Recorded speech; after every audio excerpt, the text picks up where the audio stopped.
Always wanted. Kind of. Good evening. It's May 17, 2016. Board meeting, open session. Please, roll call first. Director Serrato. Here. Director Carpenter. Here. Director Crawley. Present. Director Bernstein. Present. Director Hines is not here. Thank you. All please stand for the Pledge of Allegiance. Pledge allegiance To the flag of the United States of America, and to the republic for which it stands, one nation, under God, indivisible, with liberty and justice for all. Thank you. We have public comment number 1. We have Robert Jones.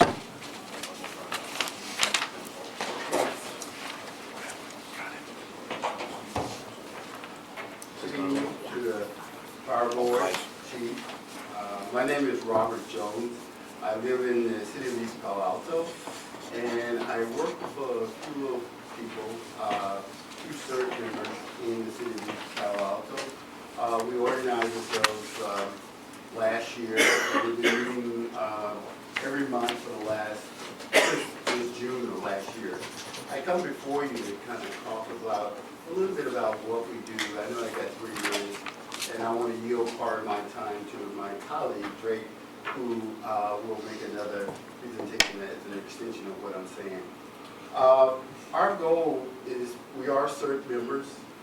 We all live in East Palo Alto, and we are proposing to try to do something a little bit different in East Palo Alto, hopefully with your endorsement, that will make a difference when it comes to disaster. Our goal is to try to spread a communication network throughout the community in 4 different geographical locations, so that when a disaster happens, we know, I know, and I've been told that sometimes you may not necessarily get the first responders there right away, like police, fire. And so we want to be prepared for our community. We want to first serve our families and our neighborhoods, and then serve wherever else we are needed. So with that in mind, we are hoping that at some point we can come back and make a full presentation about what we do, we're trying to do as CERT members that live in East Palo Alto. So I want to turn over to Drake a little bit and give you a little idea of how that communication network that we're trying to pull together may work for us. I have a demonstration, which is our prototype radio communications kit. It's designed to bridge the gap between the FRS radios that anybody in the community can have. See another one sitting up there on the board. Excuse me, before you start. Be sure you fill out a card for Michelle. Okay, yeah, there's one as well. Great, thank you. Kind of disorganized that way. But the idea is to bridge between what anybody in the community can have, what many CERT members have, which is a small FRS radio with a very short range of only a block. Stretch it out to 3 or 4 blocks with a separate radio kit, and then have another radio to talk back to the county for dispatch and things like that, and have this ready to go, already deployed in the community within the first few minutes of a disaster. Hold it up here so you can have a look at it.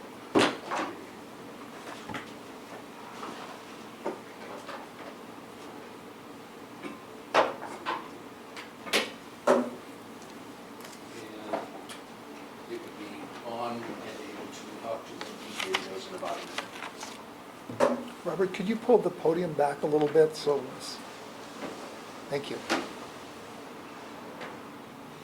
similar run for communicating out to the to county dispatch or local repeater on station 2.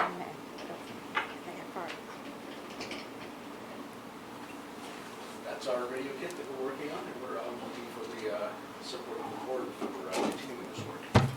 For what? I'm sorry, I couldn't. For continuing this work, to put more than just one of them and to have elevated antennas at places where we might run emergency operations out of.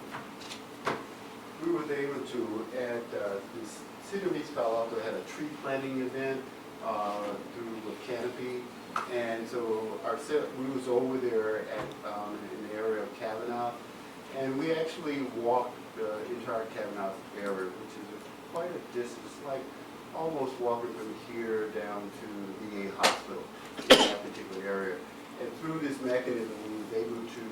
communicate with the FRS radios back to a base of operation, which is on Kavanaugh Street. So we think there's potential there for us to really cover the area. We have 4 different geographical locations we're looking to station this particular apparatus at, so that when an emergency happens and when volunteers come, they will not come with a full ham operating system. They will come probably with FRS radio. And to be able to communicate to them is going to be very important. So hopefully we can save lives and save property, etc. So thank you for your time for listening, and we hope to talk with you soon. Thank you for your effort. Yeah, thanks. Thanks, Robert and Drake. Chief, can we maybe consider this for our next June agenda to discuss the item and have TEA Communications and your staff kind of give us a little bit of a background on it to go through it? Or So to be completely correct here for the process that's in place and established, this would go through the CERT group in East Palo Alto, up through the CERT advisory committee that exists already. Okay. And then that would go to Chief Stevens, and then eventually would go to the board EPREP group. That's the way it's Okay. supposed to work. All right. So I it's just not, want- if it's good enough for East Palo Alto, maybe it's good enough for everybody else, or, maybe they weigh in as a Menlo Park and Atherton, may have a broader application, but that's the way, and Jim correct me, but that's the way it's currently set up. That is how the system is set up. The initial proposal was That's actually fine. sent to the CERT Okay. advisory board, and they're reviewing it right now through their communications group to Okay. see how it integrates into the overall plan. And that's where we've left it so far, as it's being researched. I'm sure other board members will have other questions, as I do, involving adaptability and with using the other CERT groups, within the different communities that we serve, and, that's, different types of questions. So that's fine. Okay. Well, great. Well, thank you. Okay. Menlo Park Firefighters Benevolent Activities Report, we have no report, I was told. So we can go to presentations. John Ostrus? He's here. I He's see here. that. You gotta go up to the front, John. Okay. Let me go around here. In fact, if all the board would stand That's where with they say me nice things when about we you. make this presentation. Got a little wires back there. Here, Jack, come up here. Okay, all right. Thank you. Okay, whereas John Ostrus, with exploit failure analysis, joined the Urban Search and Rescue California Task Force 3 as a senior structure specialist, and whereas John has been a founding member and an integral part of the Urban Search and Rescue California Task Force 3 for over 25 years. It's pretty impressive. Really quite all right. Whereas John was deployed to the following disasters: Hurricane Aniki, Northridge earthquake, Oklahoma City bombing, World Trade Center terrorist bombings, and Hurricane Katrina. Whereas John was involved in the following events: Winter Olympics in Salt Lake City, Democratic National Convention in Boston, Massachusetts. I don't know all those too.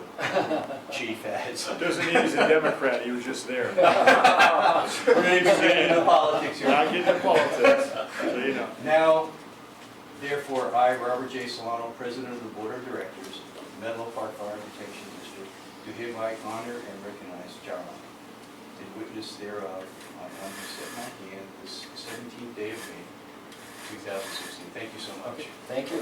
Thank you.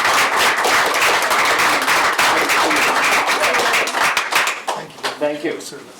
Can I be so presumptuous to say a few words? Yeah. You may. If I might. You've earned the right. Okay, and first I would like to I'm forever in, Could you Harold- introduce your fans to us, too? so, my dear friend, Tilda is here visiting from Iceland. And Wow. Good, So- great.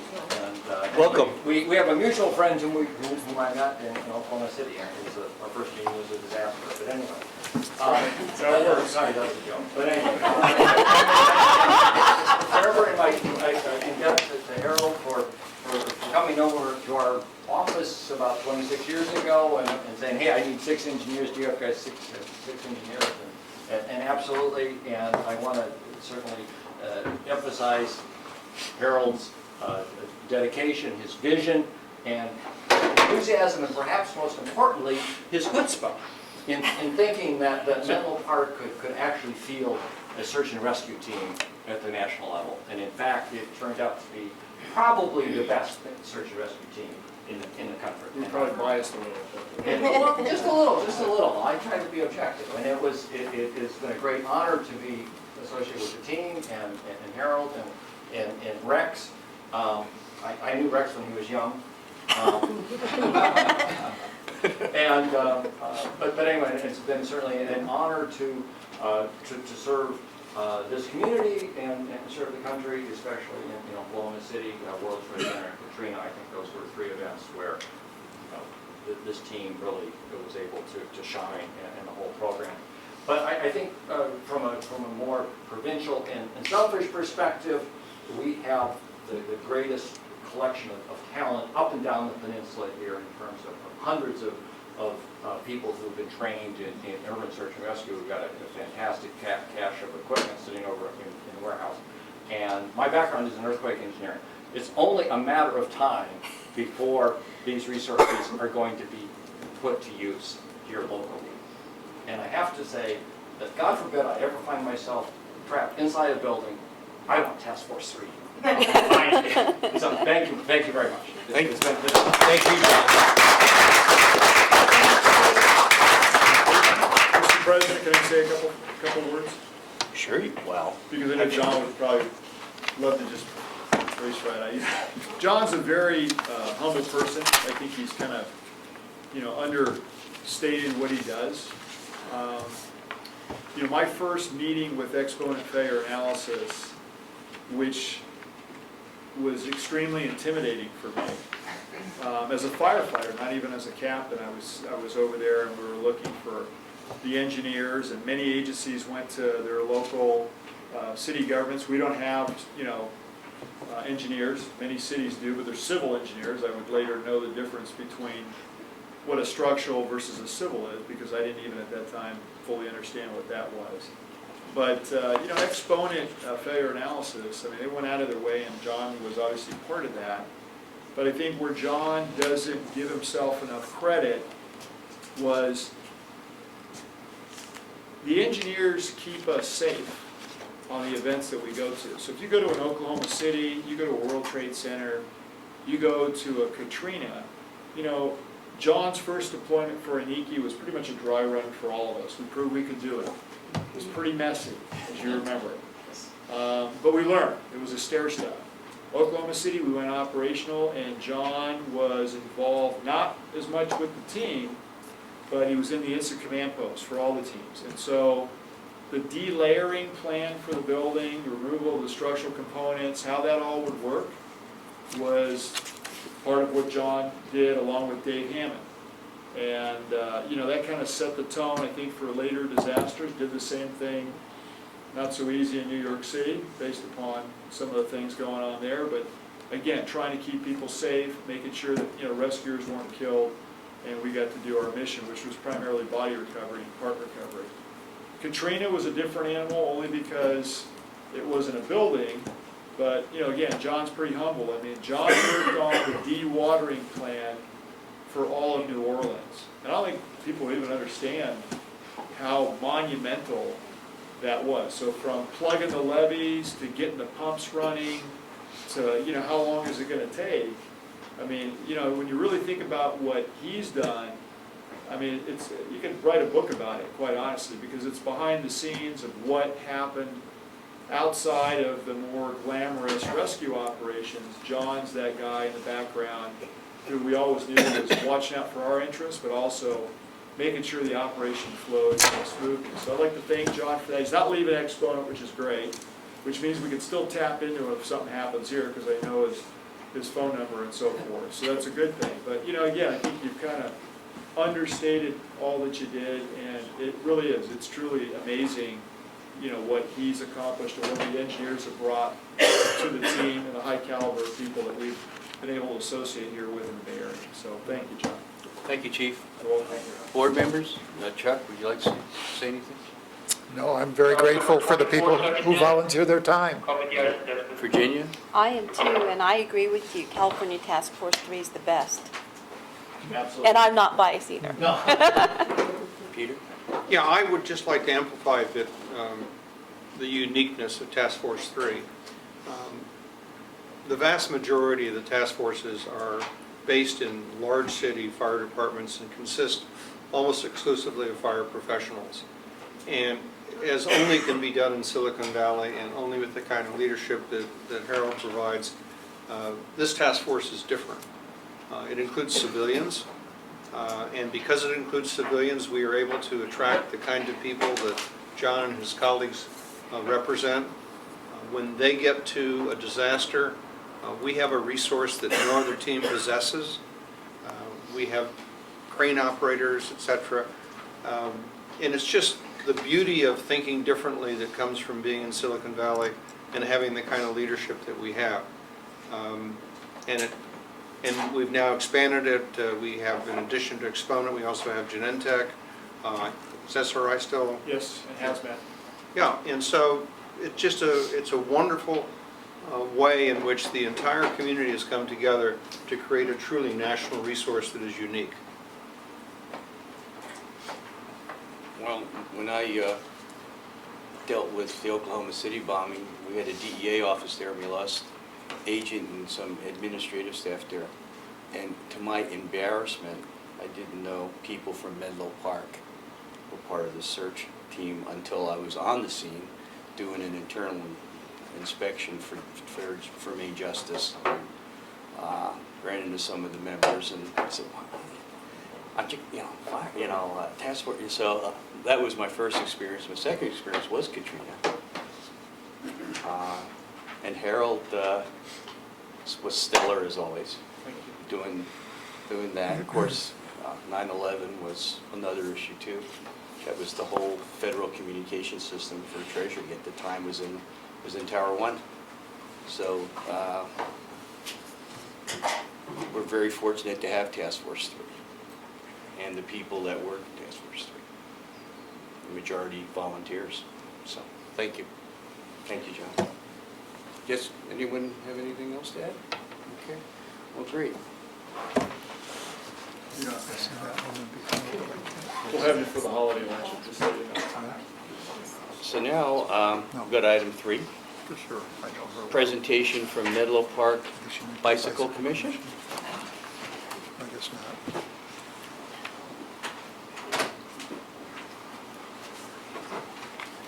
Good evening, I'm Cindy Welton, Chair of Menlo Park Bicycle Commission.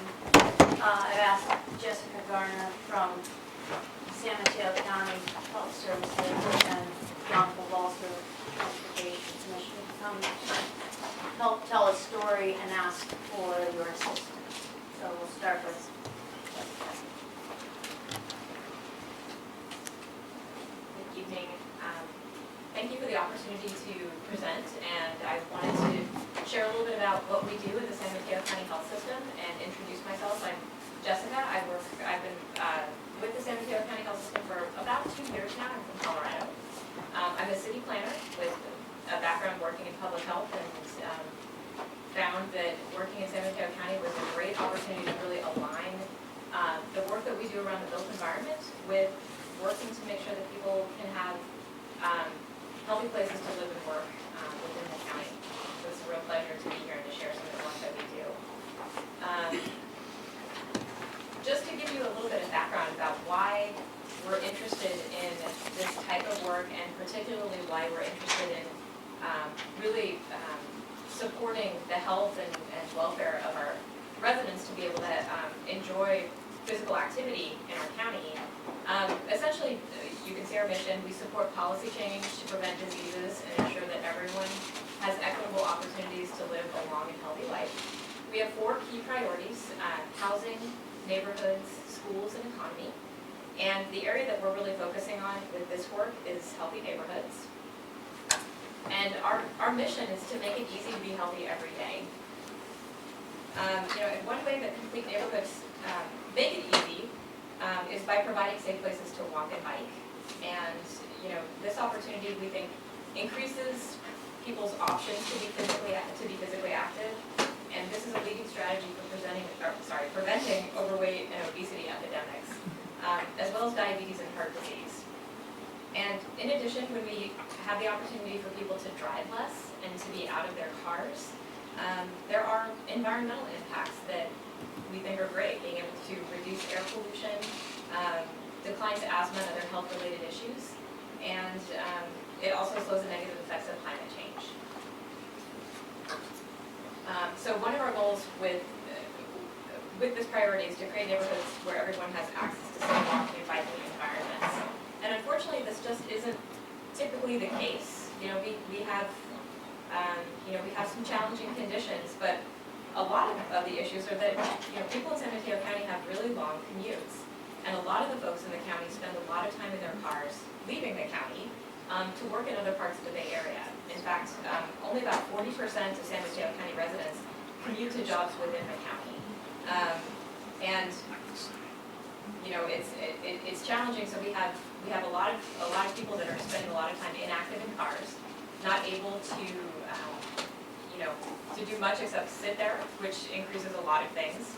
Health issues, including mental health. I don't know about you, but when I spend a lot of time in my car, I start to question my own sanity.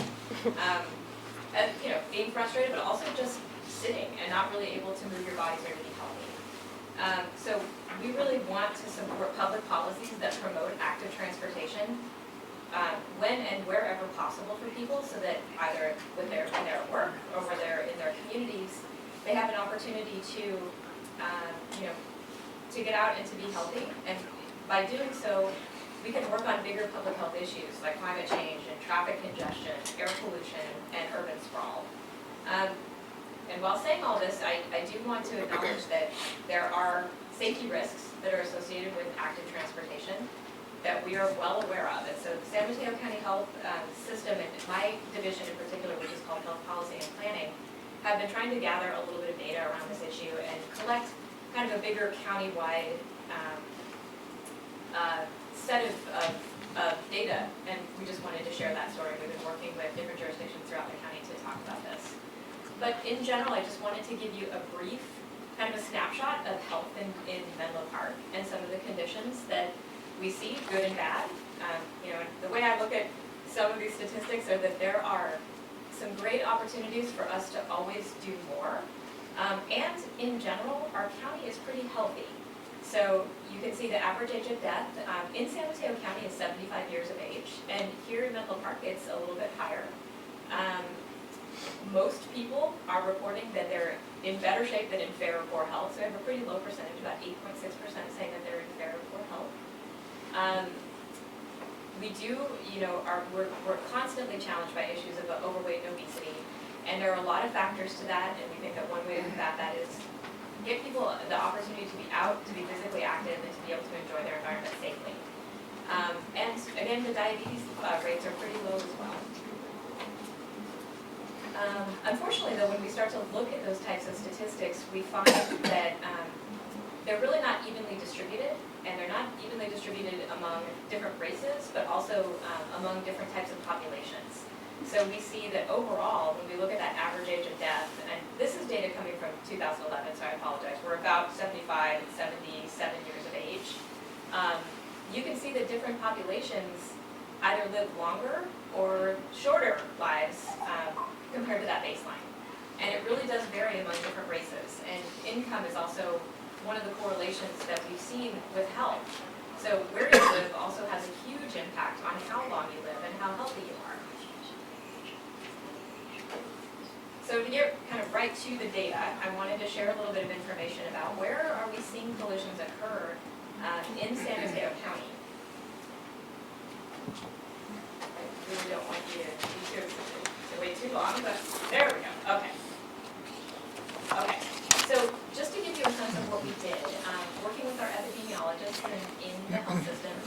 wanted to get a sense of essentially what are called hotspots.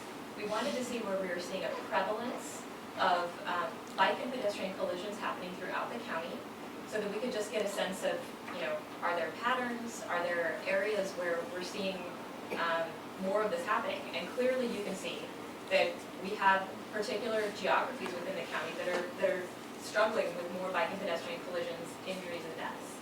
And overall for the county, we have a little over 2,300 injuries and deaths, and I just wanted to note, between the time of 2009 through 2013, and we get our data from a statewide network called SWITTERS, and I'll be the first to acknowledge, we would really like to have 2016 data up here for you, but unfortunately, a lot of the information that we collect really lags behind, just because it takes a long time for this information to get input into that system and for us to get it out.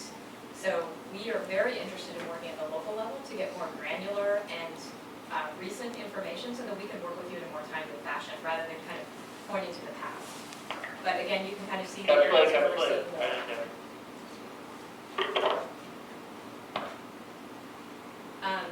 This gives you a sense of where we're seeing more pedestrian collisions happening within San Mateo County, which is very prevalent in Daly City. So we've had an opportunity to meet with some of the folks working in Daly City in Public Works and in Public Safety to talk a little bit about what's going on and to also get a sense of how they're starting to address this issue. And we're actually really, really blown away by some of the measures that they're taking and the seriousness in which they're considering these issues.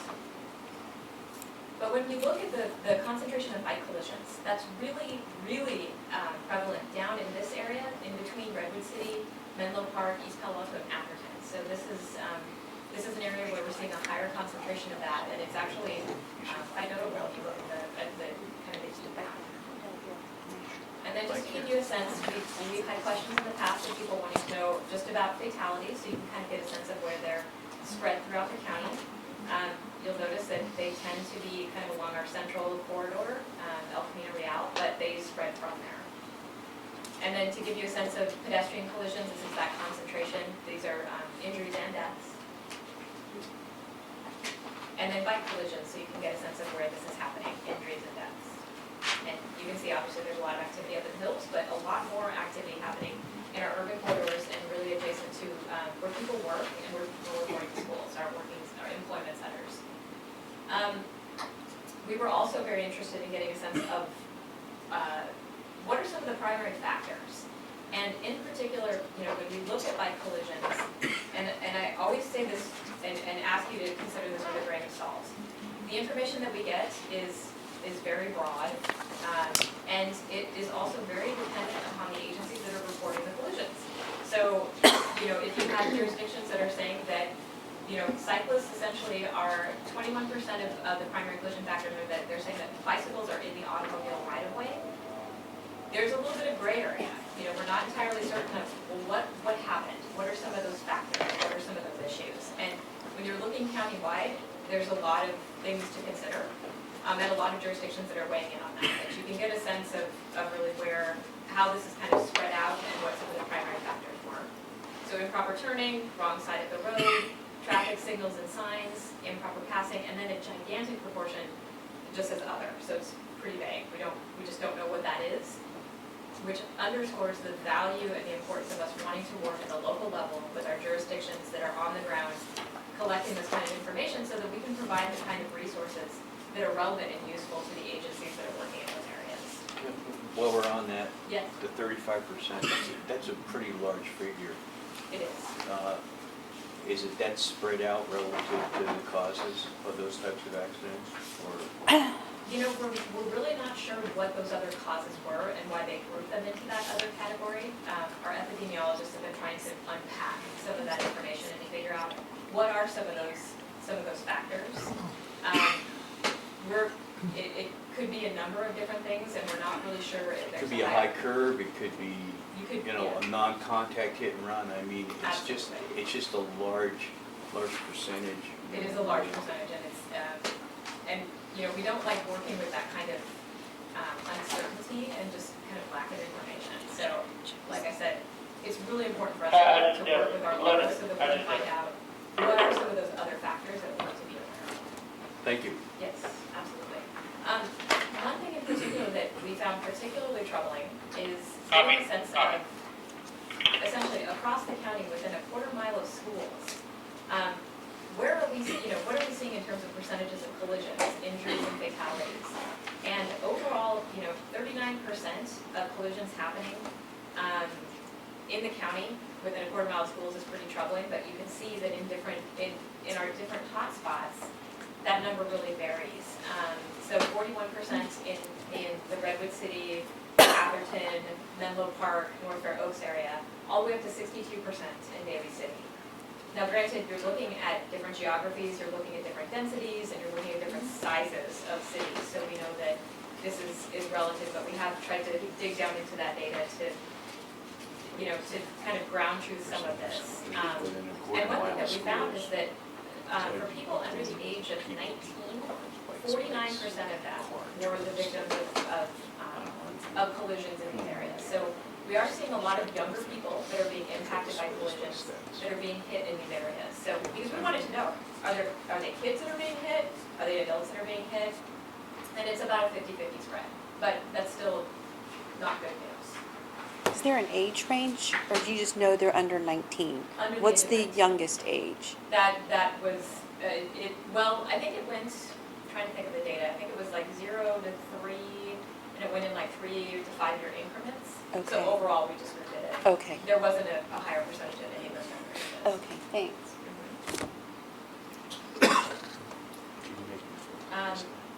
So one of the things that we're particularly interested in doing within health policy and planning is being a resource. We want to support our jurisdictions that are doing this important work.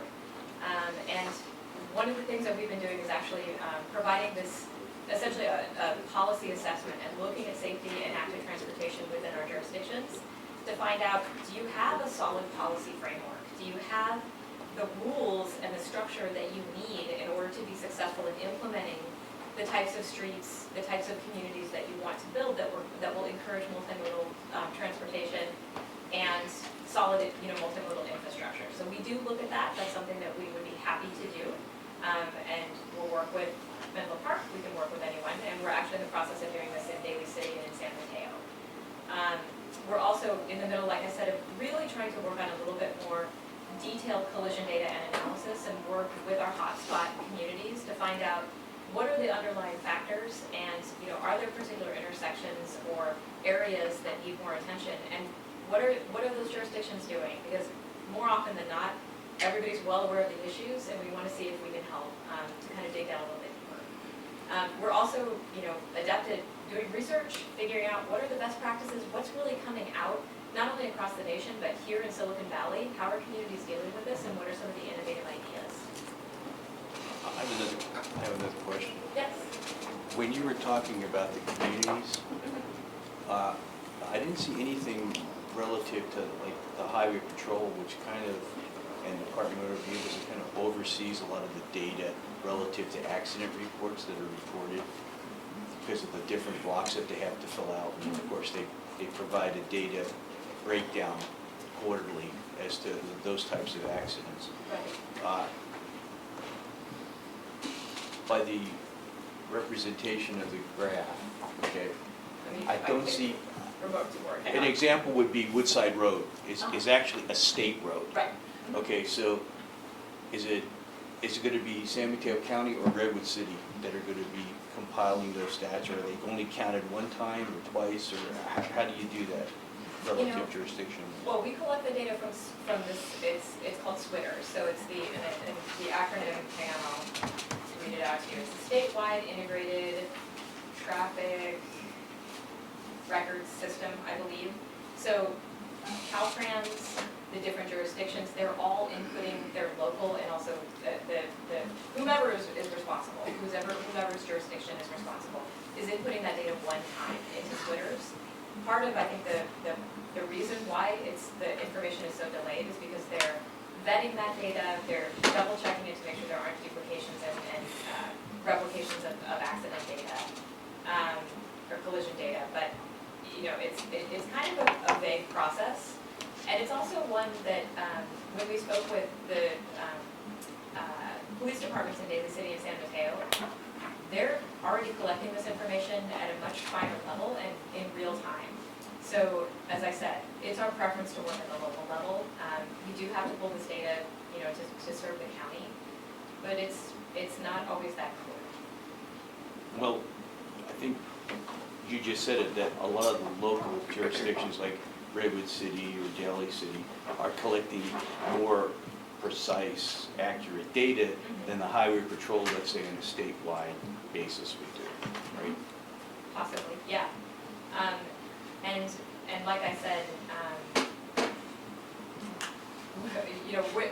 the information isn't varying that much from really the overall big picture information that we're getting. Okay. If you were to look at this information and compile it from Redwood City, Menlo Park, Atherton, North Barrows, it's not going to say dramatically anything different from what we're seeing with our Switters data. It's just going to be, we're going to be looking at information that's a lot more recent. But we're still trending in these areas of seeing more collisions in these hotspot areas, despite the fact that we're looking at dated information. Okay, thank you. Yeah, you're welcome. So that's my portion of the presentation. I'm sorry for the clicker. And if you need any more information, there's my name and email, and I'm more than happy to answer any questions. Yes, Director Carpenter. Okay, you made the comment that your objective is safe places to walk and bike. Can you rank order in terms of safety, different streets, kinds of streets, whether they're arterials, whether they're neighborhood streets, whether they're state highways, in terms of their safety, in terms of the data? We don't rank that. For the purposes of this project, we did not rank that data. What we're interested in seeing is that regardless of the character of the streets or the design of the streets, that they are designed to accommodate all modes of transportation, whether it's pedestrian, bicycle, or auto. And that we can That's support what we would call aspirational. But in reality, the data suggests that, as I've looked at the reports available from the county and from other jurisdictions, there's a significant difference in the accident rate, in the injury rate and the fatality rate, depending on the type of street on which the bicycle accident occurs. Of course, absolutely. Okay, thank you. We're well aware. Yeah, thank you. Virginia, you have any questions? Nope, thank you. Thanks for the information. You're welcome. I'd like to turn it over to Cindy. She's got a little bit more to present on. Okay, well, let's make sure our board members don't have any other questions. Chuck, you have anything? Okay, go ahead. Thank you, Cindy. So people move to Menlo Park to raise their families, and they move here for our great public schools, great private schools. They have the impression that Menlo Park's family-friendly, bicycle-friendly community. This is Office of Traffic and Safety collision ranking for Menlo Park for 2012. I have a slide of 2012 and one of 2013. So this is again from the Switters data. So we're drilling down now into Menlo Park specifics. If you look at, what they do is find cities. There are 92 cities like Menlo Park with very similar characteristics, similar populations, socioeconomic status, everything. And you would want to be close to 92. So if you look at where we are for bicyclist injuries, overall, we're number 2 out of 92. That's right there at the bottom, the worst. If you look at bicyclists 15 and under, we are the worst out of these 92 similar cities. If you look at the primary collision factors, we're the worst in speed. And we have hit and run collisions. We can look at 2013, which this is the most recent data. As Jessica said, Switters is delayed. Do you want me to go back to 2012? You can easily look this up online under ots.gov. Okay. And you go under data, and they have, you can look at it for any city and any county in California. Great, thanks. Yep. So, Perhaps you would provide the clerk with copies of what you've got, so she can circulate it to us. Yeah, that'd be very Oh, helpful. sure. Yeah, thank you. Yeah, Thank you. 'cause that's not in here, right? This is So- on here. right, This is different No, from that, yeah. That's just what you're so Oh. I know, it's very disturbing. Never Um, If you look at 2013, we're a little bit better for bicyclists under 15, but now we're the worst overall for people of all ages. 44 injuries of all ages, 4 specifically children. So these are injuries and deaths. And again, we're worse for speed, and it's a little better, but it's not trending better. Even though we don't have the current data, law enforcement from Menlo Park tells me it's really not getting any better, especially with, more and more people living here, more and more congestion, more aggravation on the roadways. Cindy, So, there yes. was a time when Menlo Park didn't have a traffic unit, Uh-huh. and that affected some of our insurance rates because they didn't actually have a certified traffic unit. And they have within, the past 2 years, where they actually have, I think, 2 or 3 motorcycles or Well, something? we got 2 OTS grants because it was so unsafe. We had one for last year. It's done now. It was 2 years. It was for like 100,000 last year. It was like 30,000 the year before that. But they're done, and we didn't get it again. So what I wanted to point out was just kind of this disconnect between the belief that it's, a safe, family-friendly area and what this data is telling us, and we're here asking for your help. Did those motorcycles have any effect relative to putting that on in a full-time traffic unit?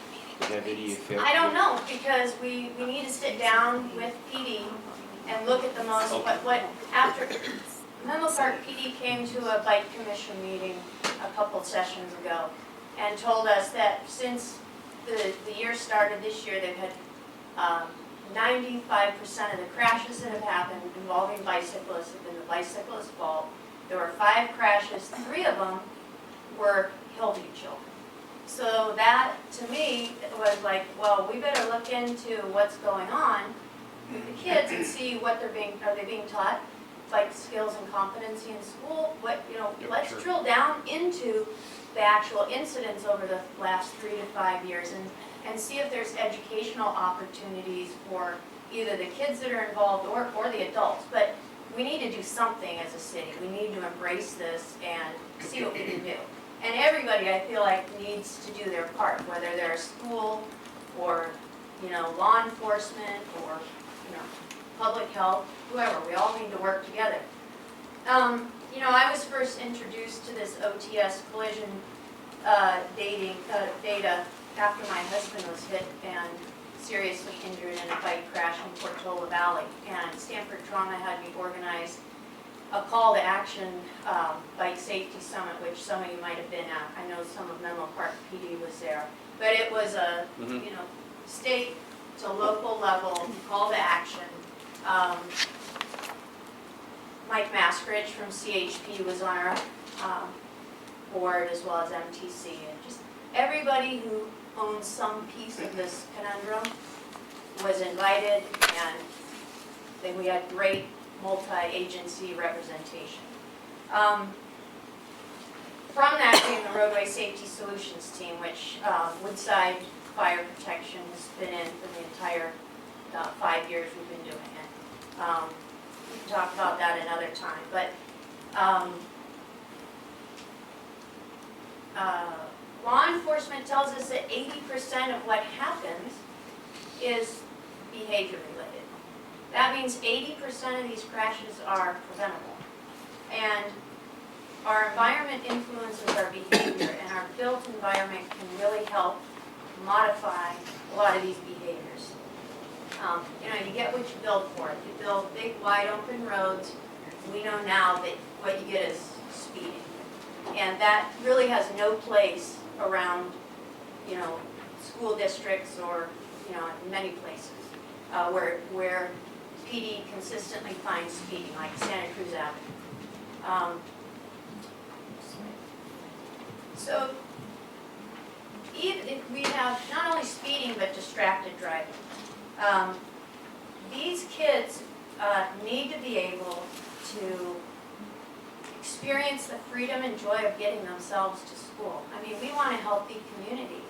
And if their parents feel like they have to drive them to school because they don't feel safe letting them ride their bikes and walk, these kids can never experience the kind of resilience and self-confidence that comes through the experience of getting yourself to school. It's really critically important, and Oak Knoll is doing a whole, multi-year program called Free Range Kids, trying to get parents to let their kids walk and ride their bikes. But I feel like it's our jobs as the adults and the leaders in the community to make that actually feasible, so people can have some kind of peace of mind.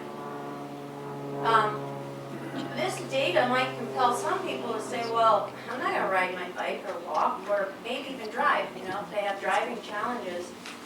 But I don't think that's what we should fear. I think we should actually fear not doing anything and not addressing it, which for the last 10 years we've had a bike network that was planned and never implemented. And now a lot of the kind of infrastructure that was planned by the expert that the city hired, it's a little bit outdated. But at least there was a network, but none of it was implemented, which I don't really understand. And I've been on Bike Commission 3 years now.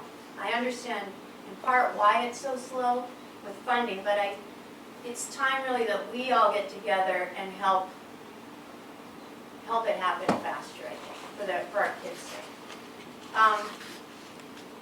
So the infrastructure is not the only thing. Part of it is the behavior. So again, we went to all the different schools when we crafted, we were trying to figure this out, and one of the bike commissioners came up with an Oak Grove corridor, an east-west connector. But you've got to start with that. We're going to get 700 more kids at MA High School. We've already got kids riding their bikes across town, going across El Camino, where public health has shown us it's not just El Camino, it's right off of it, where there's a lot of incidents of pedestrians and cyclists getting injured.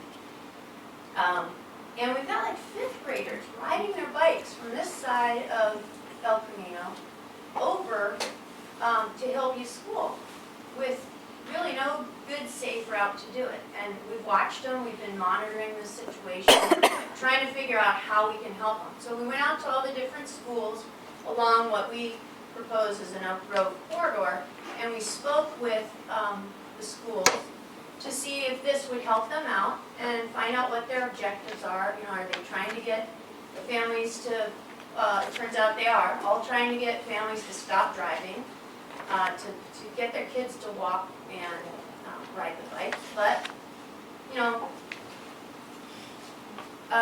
they view infrastructure as the need for safe infrastructure as a huge component to enabling families to feel comfortable letting their kids do it. So here's a corridor. This green is a corridor. We already have the bike lanes, and we were able to make them buffered on Santa Cruz Avenue. The one coming up, let's call it from the south, would connect along University. We'd connect that bike bridge from Stanford.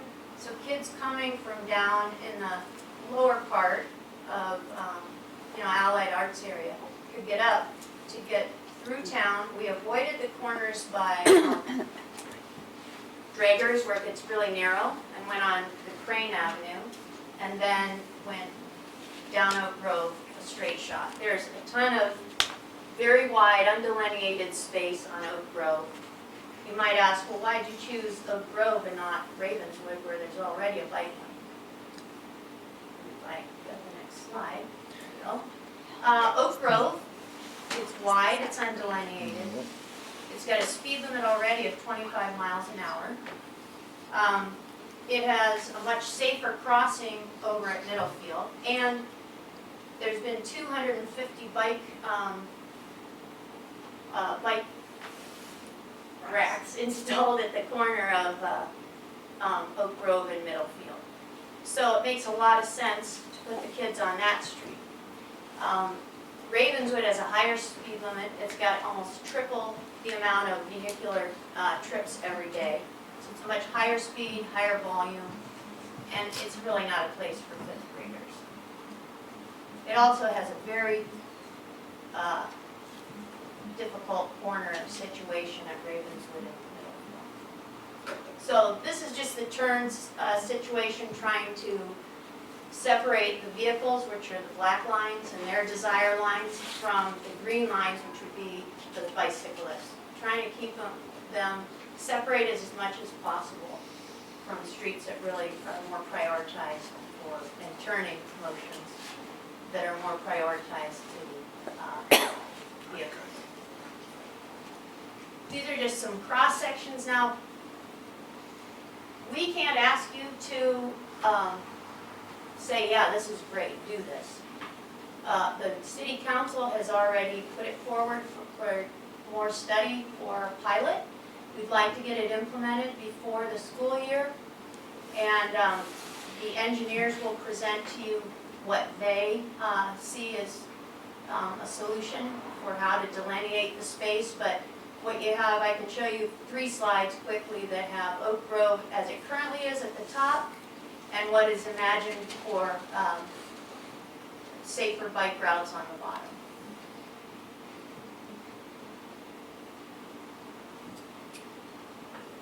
Here's the crossing of El Camino and Oak Grove. So this is just on Oak Grove crossing over. The kids currently queue up with vehicular traffic at that, and it's terrifying. And then this is University Drive, which would be down sort of by Allied Arts as you come out of there and you head towards downtown. Pretty underutilized curbside parking that's available, but it's very underutilized. So I'm going to turn it over to Bianca to wrap it up. Thank you. I'm Bianca Walser, I'm on the Transportation Commission. I actually don't have any slides for my talk. When I sat down to prepare my comments for tonight, the first thing I did was go to the district website and print out the map of the primary response routes for the district. And I compared that to the maps of the Menlo Park 2005 bike plan and to the planned bike lanes that were included in the downtown specific plan. Unlike Palo Alto, which has a grid, Menlo Park is really a collection of neighborhoods that are separate and don't really communicate with each other. There are just a handful of collector streets and arterials that we all have to use. We have to work with the built environment that exists today and figure out a way to make it work better for everyone. And that includes people driving, people riding bikes, people walking, people using mass transit, and especially emergency responders. Congestion is a real problem in Menlo Park. It impacts all of us, but it's something that rightly the fire department, fire district is really concerned about, and that makes a lot of sense. When the economy is strong, traffic is bad. It's absolutely connected. We now understand that traffic is a leading economic indicator. We can tell where the economy is going to go in 3 to 6 months by where the traffic is doing right now. So we all remember how the traffic wasn't quite so bad in 2008. And I don't think any of us really want to go back there. So it's one of those times where the cure is definitely worse than the disease. It's not easily fixed by engineering. Since the 1960s, we've understood that widening roads just attracts more cars to them. So the wider we make our streets, either individual lanes or the entire street, the more dangerous we make it for everyone. Wider streets, wider lanes encourage speeding. Wider streets are harder for pedestrians to get across. They're harder for senior citizens and children and people with disabilities to get across. And they're intimidating for bicyclists. So the collision data that we've already seen shows us that we have a real problem. And many of the practical approaches that one might apply to congestion, there are solutions that take regional cooperation, take millions or possibly billions of dollars for congestion pricing or subsidizing mass transit or massive infrastructure projects. There is not a lot that the city of Menlo Park can do other than actually mitigate a little bit the congestion by giving the residents a viable and meaningful alternative to getting in their cars. Much of the traffic in Menlo Park is regional. According to Caltrans, 80% of the trips on Willow Road have origins and destinations outside of Menlo Park. So that's not traffic that we can do anything about.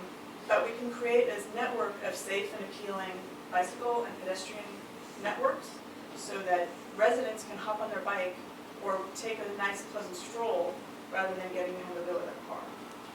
In 2009, the National Household Transportation Survey found that 50% of all trips are 3 miles or less, and that 28% of all trips are 1 mile or less. But 60% of those 1 mile trips were done in a car because the streets were not safe or friendly for bicycling or walking. So what we're saying is providing real travel choices for walking, for biking, for public transit, we can reduce the demand for peak hour travel in cars. And that's the principal cause of congestion. 44% of the car trips made during the morning peak hours are not for work or a work trip, but they're for shopping, they're taking the kids to school, they're going to the gym, they're running errands. And many of those are those short trips that can be done on foot or by bike, if people felt safe doing so. Parents cite traffic as the primary reason for driving kids to school, but in doing so, they create 7 to 11% of the traffic that they're concerned about. So we have this cyclical problem. So, in addition to mitigating congestion, we can't fix it, but we can not make it worse. There are a lot of other arguments for encouraging complete streets. Some of the ones that Jessica went through, complete streets, they serve all the users. There's a social equity factor that one of the things in the larger report from San Mateo County Public Health, which is quite startling, I encourage you all to read it, that people of color make up a disproportionately large percentage of the pedestrian and bicycle deaths. And so we need to really fix that. I was really shocked to see that African Americans are 3% of the population, but account for 1 in 3 of pedestrian and bicycle deaths in San Mateo County. I find that really troubling. So we need to make sure that we create a bicycle network that serves the entire community and doesn't just replicate the redlining from the past. It also helps with our environment, with emissions. People are interested in electric cars, but electric cars do not fix congestion. They just help the air quality. So, so this brings us back to the matter. The really hard truth of Menlo Park is that any bike lane that we might propose that has any utility is going to be on a primary response route. And so we really need to work with the fire district. We want the fire district to be a partner in making the streets useful and better for the fire district, but also safer for all of the people who live and work and go to school in Menlo Park. And I think that we can agree that having an infrastructure that results in a tangible reduction in collisions is a goal that we can all work on. That's it. Thank you very much. Great, thank you. Thanks. Peter? Virginia? No, thanks. Chuck? I just have one comment, and I'm an educator, but I think the major leverage point in this whole thing are the schools, particularly in the mornings. My feeling is that half the commute traffic comes from the schools. A typical commuter provides 2 trips, to work and back. Typical parent driving 4 trips, there, back in the afternoon with the second trip. And it's something that is easily fixed. I mean, when I was a kid, we had buses. And you went to little depot drop-off places, you could have bike racks there. And I know they cut the buses out because of budgets and this and that, but we've killed ourselves as a result. And it gets worse in Menlo Park. The school board in Menlo Park built a second elementary school in the Willows neighborhood. And instead of making two neighborhood schools so people could go to their neighborhood school, They made one the lower school, up Lower Laurel, the other is Upper Laurel. So if you happen to have two kids in elementary, you're driving to two different schools. And you can't, maybe you could walk to one school, but eventually you're going to have to drive to the other school. It's the stupidest plan. And they did it because of political correctness. Somehow, they were afraid that people would perceive that there were unequal distributions, and I happen to live in the Willows, which is, I think, considered the lower end, and therefore, because our playground was smaller, we'd be all bent out of shape. But I'll tell you, if it reduced my traffic, I would be delighted. I don't care so much how big the playground is. I strongly urge you, spend your time on the schools. They're the villains in this whole thing. Get them to be courageous and fix the problem, because it's easily fixable. It's just we have bureaucrats who don't have the courage and don't have the foresight to fix it. So actually, I sat down with the COO of Menlo Park District. My kids went to Las Lomitas and La Entrada on the west side of town. And that was divided because of ages. So the lower school was kindergarten through third grade, and the middle school is 4th through 8th. And then they really divide those so that 4th and 5th graders aren't interfacing too much with the older kids. They do it for developmental reasons and for capacity. But I agree, you know, if you have kids, like I had 3 kids, luckily our kids can walk or ride their bikes to La Entrada School. Laurel School has a huge problem with being on, Laurel, it's on. Yeah, and so Encinal School has too many kids, and they have a really difficult problem with middle. And a huge problem is the parents driving their kids. You know, there's nowhere for them to pull up. They don't cue correctly. They're constantly blocking in both directions, which no emergency response can get through. So once they divide the schools, their theory is that they won't have so many trips and so many kids, you know, at Encinal School, and they'll be able to have them at the other school. We talked about barriers. What are the barriers? Why are all these parents driving their kids? And there are major intersections, major crossings where we don't have proper, safe infrastructure in place. And at Laurel School, you know, it's a multi-jurisdictional nightmare with the county in there. A lot of our issues have to do with the county weaving into Menlo Park, and there's 2 different jurisdictions, right? So they don't even have sidewalks to walk to school. The school is in Atherton. It's the street, Ringwood, is in county.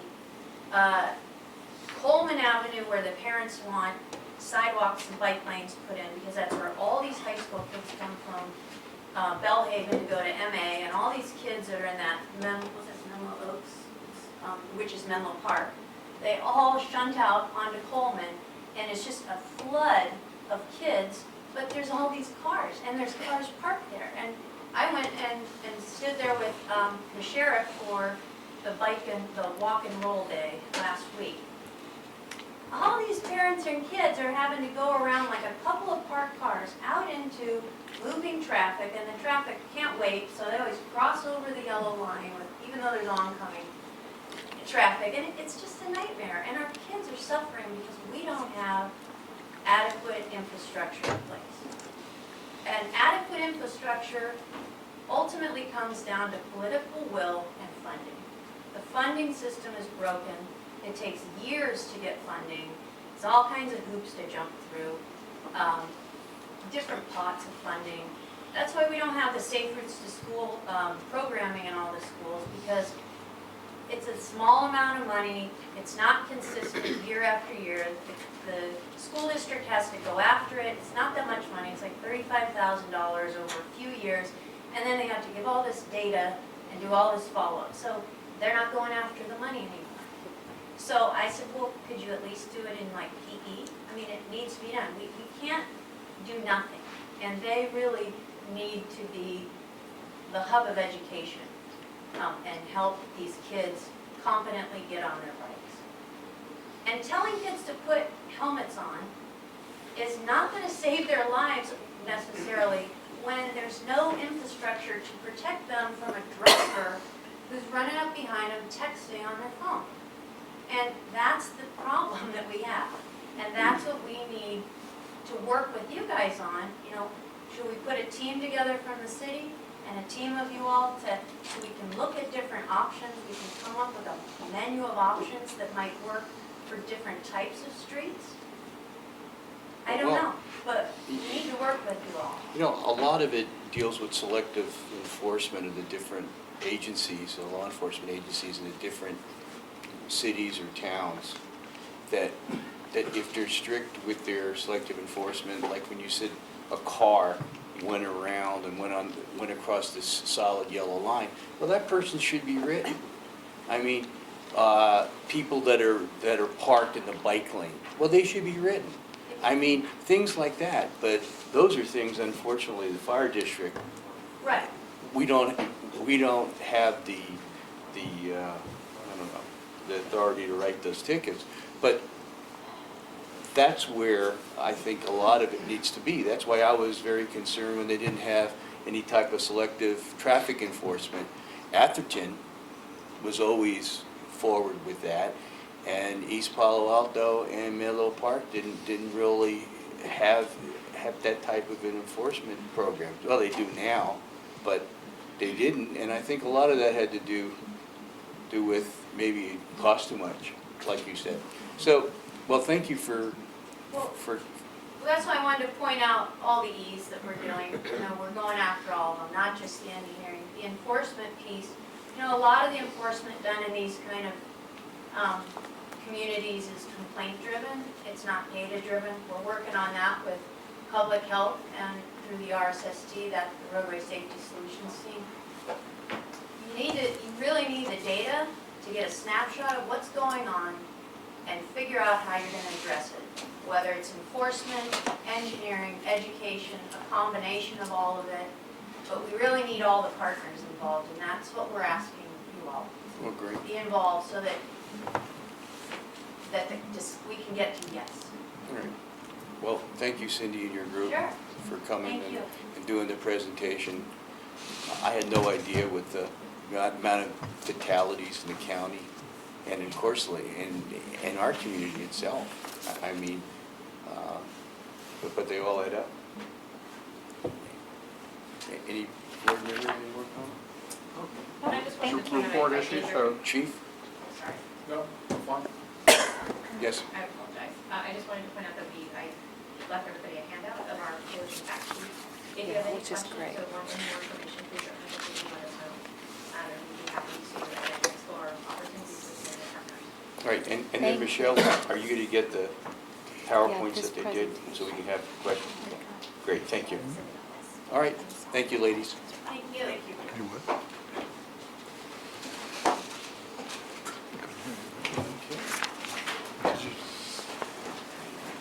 Item 4, report of our fire chief. Yes, Director, so you have my report. The only thing that, well, there's a few things I'll update you on, which is each one of the jurisdictions, the town, the cities of East Palo Alto, Menlo Park, and San Mateo County, recently, legal counsel sent their legal counsel resolutions and language that would support the nexus information for impact fees. So that's been done. And specific to the city of Menlo Park, between the city attorney and our attorneys, we've sent them an updated lease agreement for Station 77. So all of that's in place, or should be in place now as well. Related probably to the last presentation is Caltrans, and if you read that, I actually participated with Caltrans. It's taken months to have a phone conference with District 4, which is local, and then with Sacramento at the policy level on the Complete Streets Grand Boulevard Initiative. We didn't really get into that here with this group, but I feel their pain and frustration. There is no collective smart thinking about this whole thing because part of it is incompatible uses, part of it is how do you reduce where you put people, and not everybody's going to like some of the answers. For example, like El Camino. I don't think bicycles belong in El Camino at all. And if you look at it, even though Caltrans may not agree with me, well, at least the city council did, because we can improve the crossings, But right now, there's other alternatives, and so you get into what's convenient. Even the drawings up here shown tonight, I know for the council members mentioned that they wanted to see Choco at a narrower street, in which I think what they don't realize, because no one's asked us, is how big is the fire truck? So in many cases where we want to reduce down to 9 feet on an engine, the mirror is at 9'5". On a truck, it's at 10 feet. Well, there was one that was 10 feet So on we've that said- one slide. Yeah, we've Yeah, said 11 that's- feet. That's not going to work. And what you don't hear sometimes too is, so then where do you not want bicycles? And the sharrows, which are new, and I'm looking into that as well. Having sharrows or those bicycle symbols on the ground in 4-lane, 35-mile-an-hour zones is insanity. And but that doesn't stop it from occurring.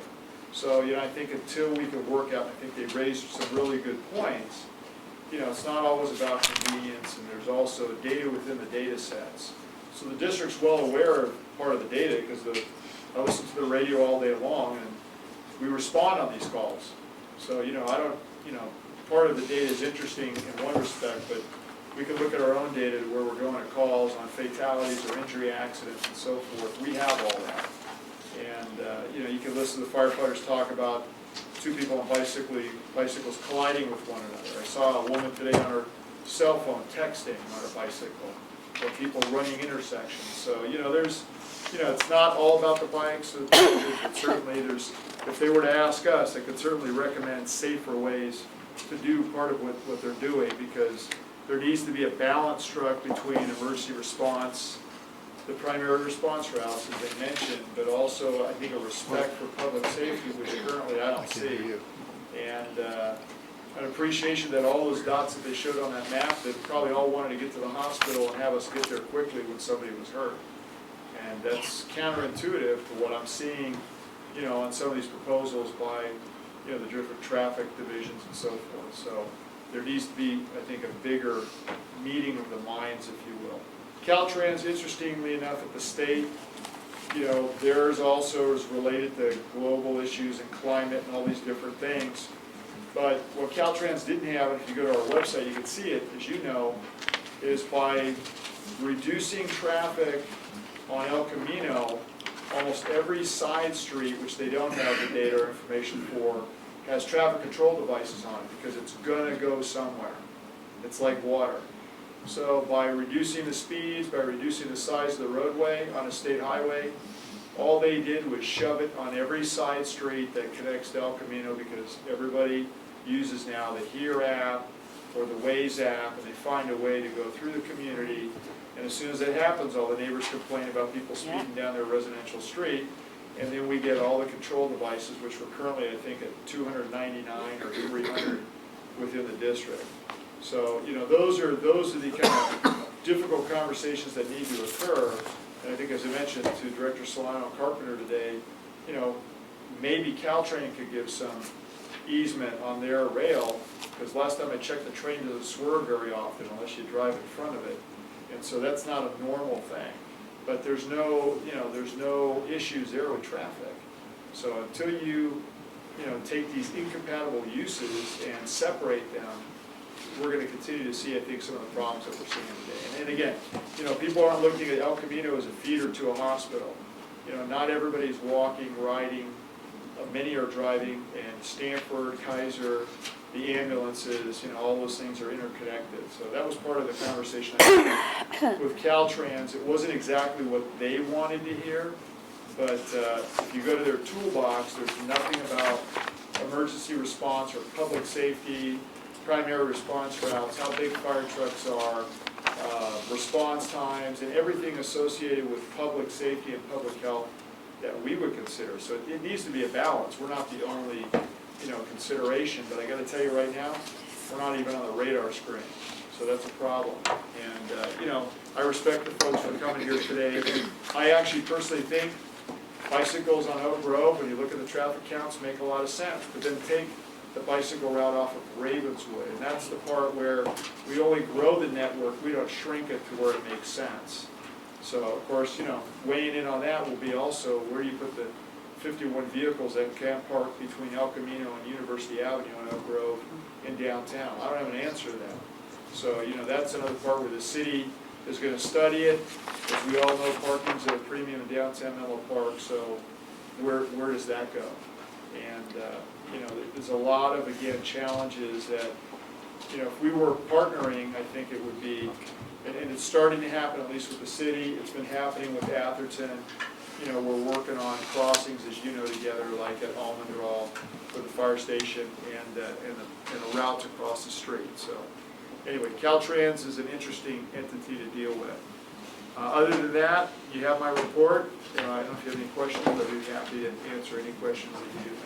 I just want to ask, Michelle, you want to put a call into Rex again to see if we can get him? I texted him and emailed him with no response. All right, well then, okay, thank you. Yes, Joe? I have two questions, Chief. Sir? The county fire chiefs meeting, they're talking about the American medical response here. In a 6-year period, the calls went up 22.5%. Yeah.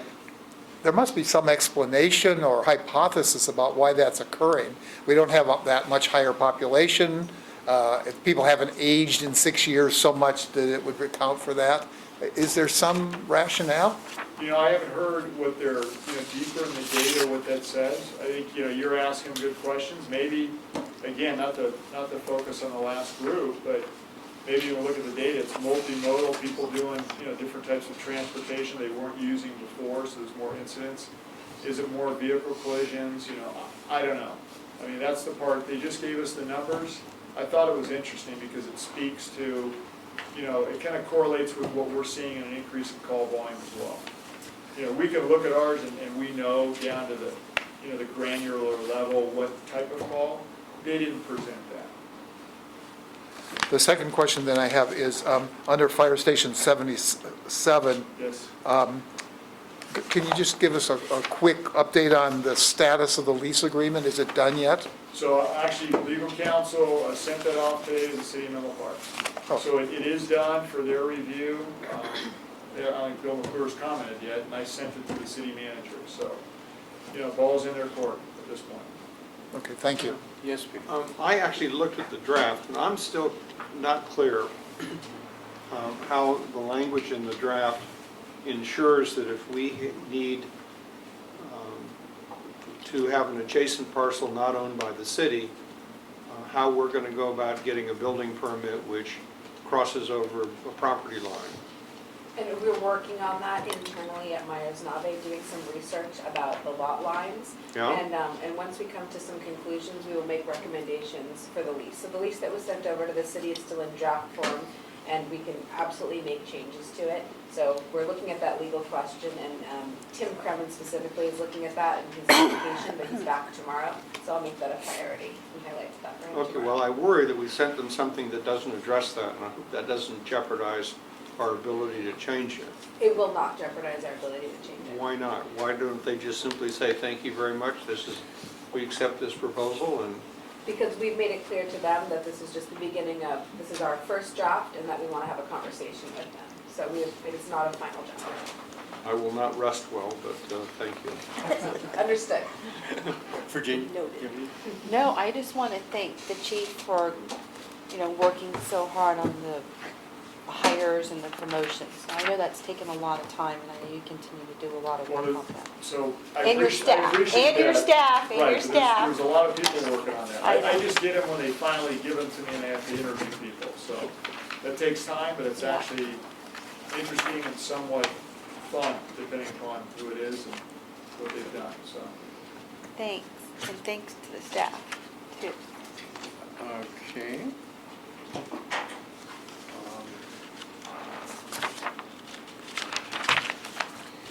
Go to item 5, under public hearings.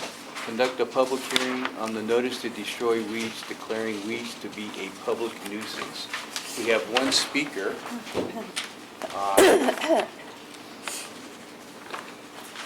In opposition of George Bird.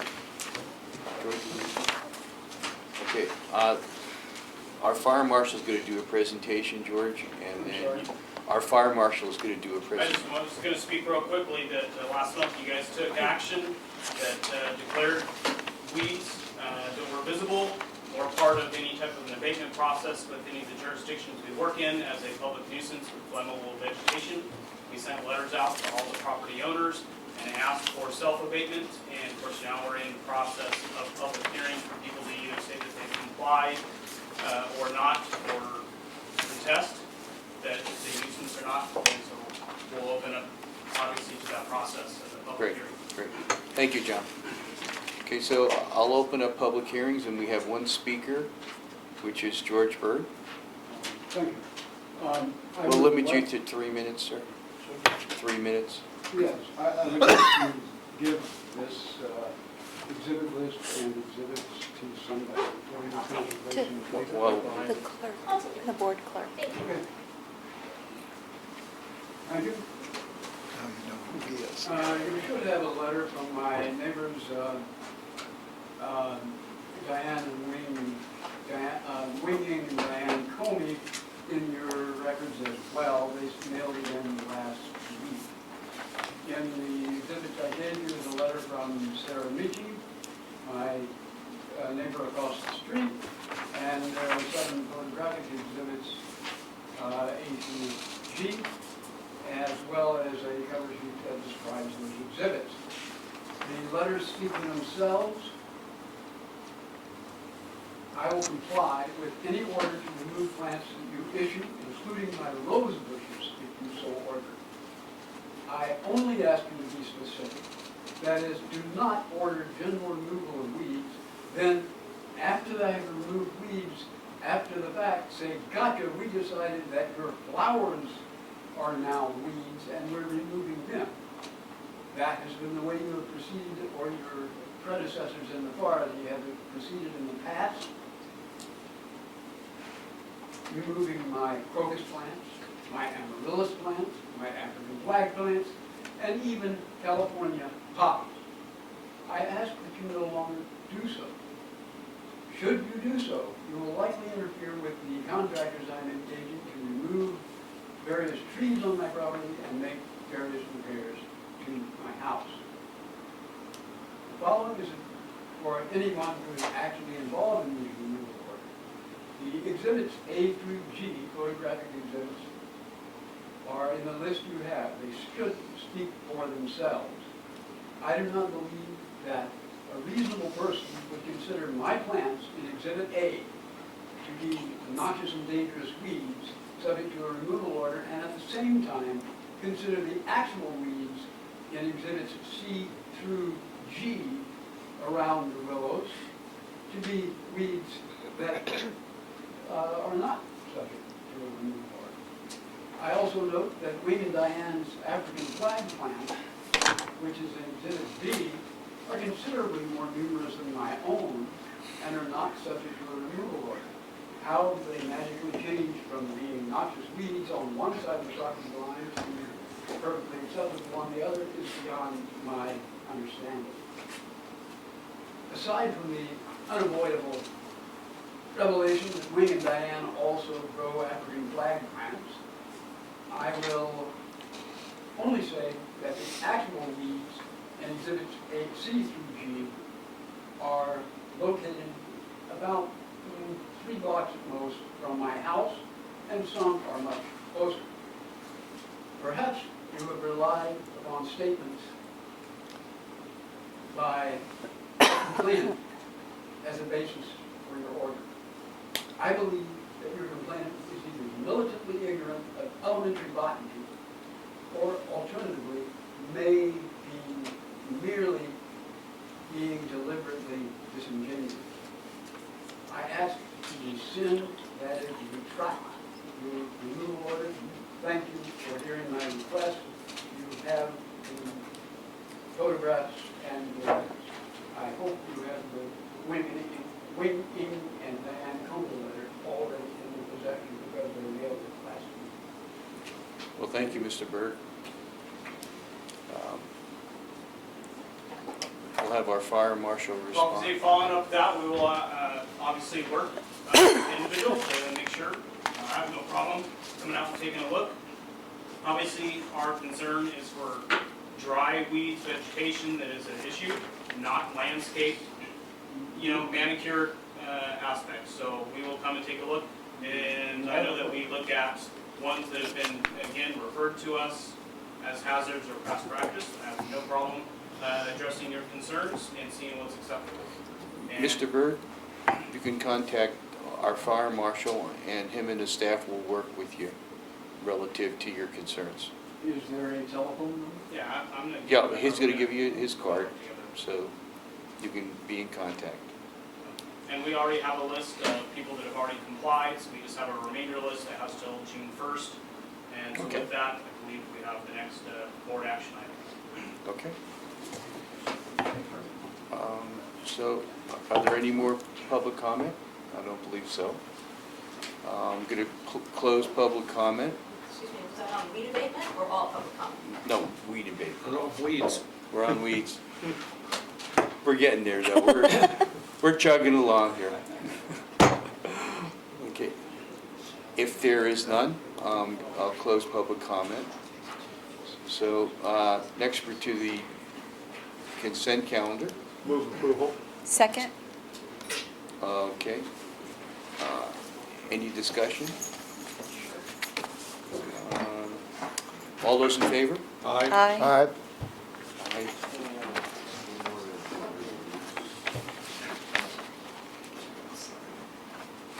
Michelle, we're four, and, okay, thank you.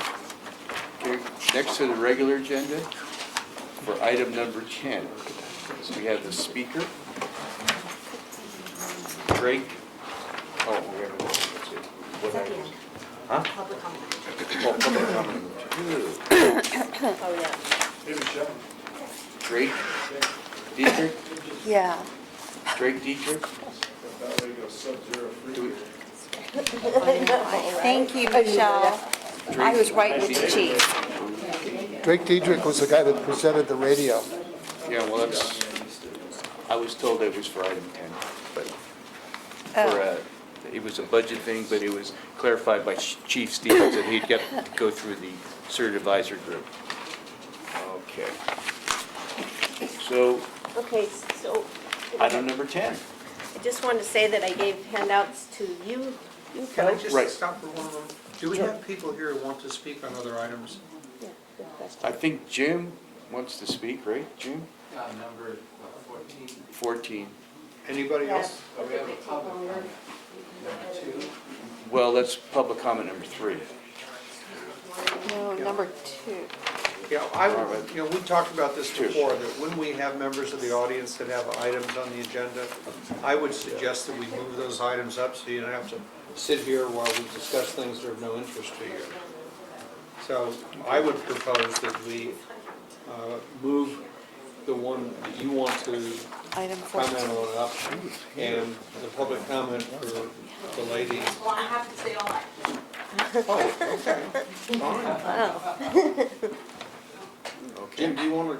Mine's not that far off, so. Okay, thankfully, okay. I can wait. Well, because it was a proposed agenda topics, it wasn't on the regular agenda. I understand. It was- Okay, I hate to have people sitting here when, listening to things that they don't want to listen to, but since you're so excited about our budget and stuff, There you go go. for it. All right, so we'll go to Excuse item, me, Kathy. No problem. we'll go to item 10. Consider and approve proposed budget for year 2016, 2017, and FTE staffing level. Okay, just looking at it from a high level, this is the proposed annual budget for 16-17. It is balanced, this budget that we put together. It includes $2.5 million transfer to the CIP reserve, which is something that we have done on an annual basis for a number of years to help, and those funds go towards building new stations and upgrading and other improvements. The primary source of the fire district revenue is property taxes, which is over 90% of our revenues is property tax. So we are heavily reliant on whatever happens in the housing market and the economy.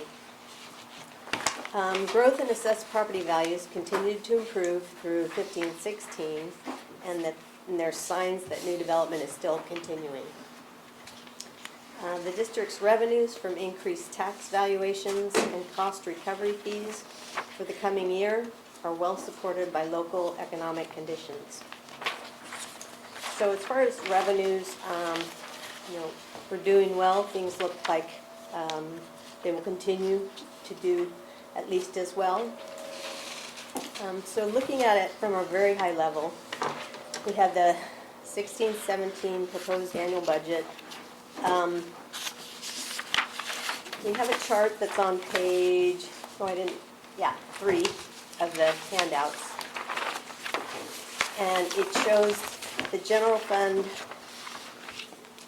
debt service fund, and the CIP, and what happens to those funds with each event. So, for example, the general fund, we do get the estimated revenues. The estimated revenues is $43.2 million for fiscal year 16-17, and that is a 4% increase from the projected or the estimated revenues for this year currently. That was what the board, the finance committee recommended and the board approved, that we go with 4% increase for revenues. Expenditures,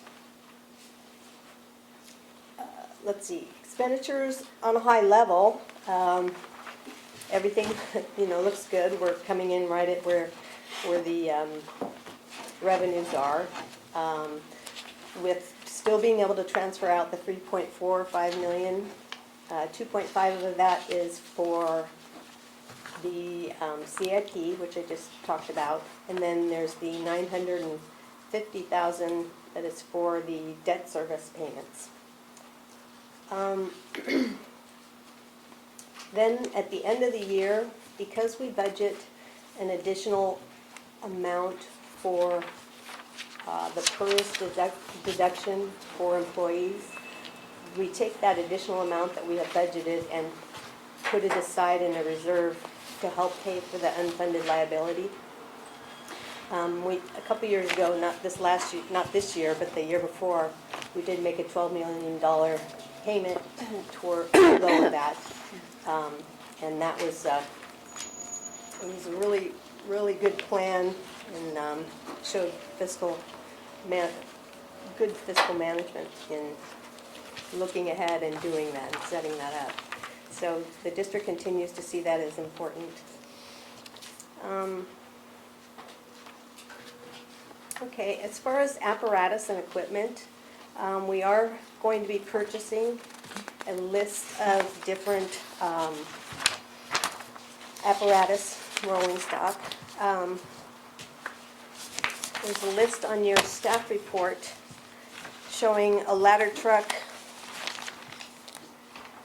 What we're doing at this point is replacing trucks or engines that have lived their useful life, and in fact have gone even a couple of years longer that we've kept them. That's an understatement. The rescue is 24 years old, so. Well, yeah, and some are like, whatever, what are they still doing? What's the mileage now? Over 100,000. Is it over 100? Yeah, we've gone way past. Okay. But we also went through a recession, so we had to make decisions, and we chose not to do them. Yeah. Yeah, and I think that's an important thing to say, is that Yeah. because of that, those kind of purchases were held off. Okay, so we're getting the ladder truck. It's a replacement for truck 1. A fire engine, which is a replacement for engine 2. A squad, which is a smaller, much smaller truck-like version that can be used for, say, paramedic type Right, medical incidents and so forth. medical scenes. We do have a deployment plan that the chief had put across and February. spoke to at a study session in February, I think. February. So some of these go along with that deployment plan. We are proposing a heavy rescue vehicle, and that is due to the deployment plan. An airboat airboat replacement for one that we already have, AB1. A Suburban 3/4 ton replacement for a command car. Anyway, you can see that all of these different things that we're requesting is to kind of catch up, do some catch up for getting back to what our regular schedule is, 10 years for engines and trucks, and the other things are just fairly far past their dates of whatever they are. Okay, so with that though, we are going to be withdrawing 5.3 million total from the apparatus and equipment reserve. Those are monies that were set aside, to purchase replacement vehicles. And so we're going to be using some of that this time. And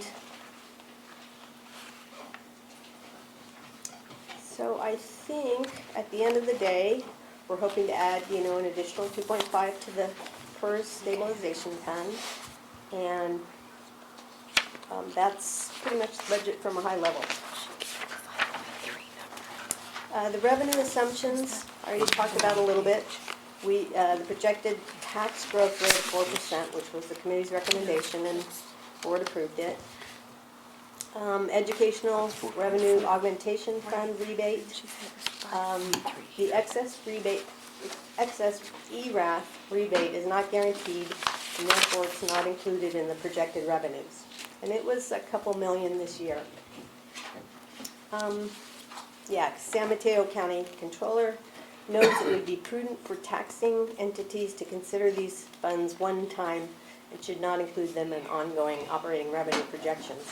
We've been getting them for how many years now? Keep saying it, But and it keeps coming, we're not that's complaining. good. It's prudent. Okay. So on the next slide, number 5, we have 16-17 general fund revenues. Just kind of breaks them out into more categories as far as property taxes, licenses and permits, service charges, use of money and property, intergovernmental, and other revenue.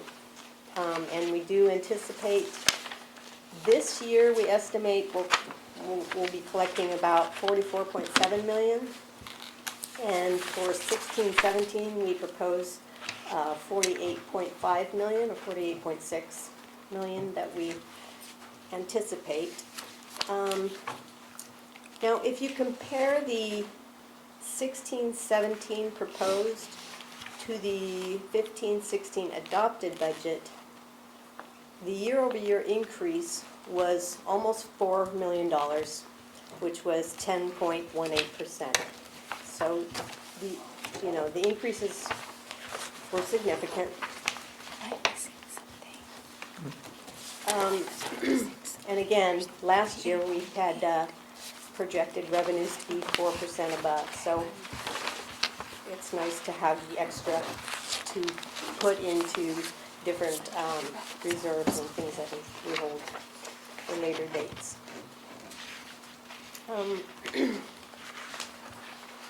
Okay, for the 16-17 proposed expenditures, we have 6 new firefighter positions that will be added, plus 1 administrative assistant.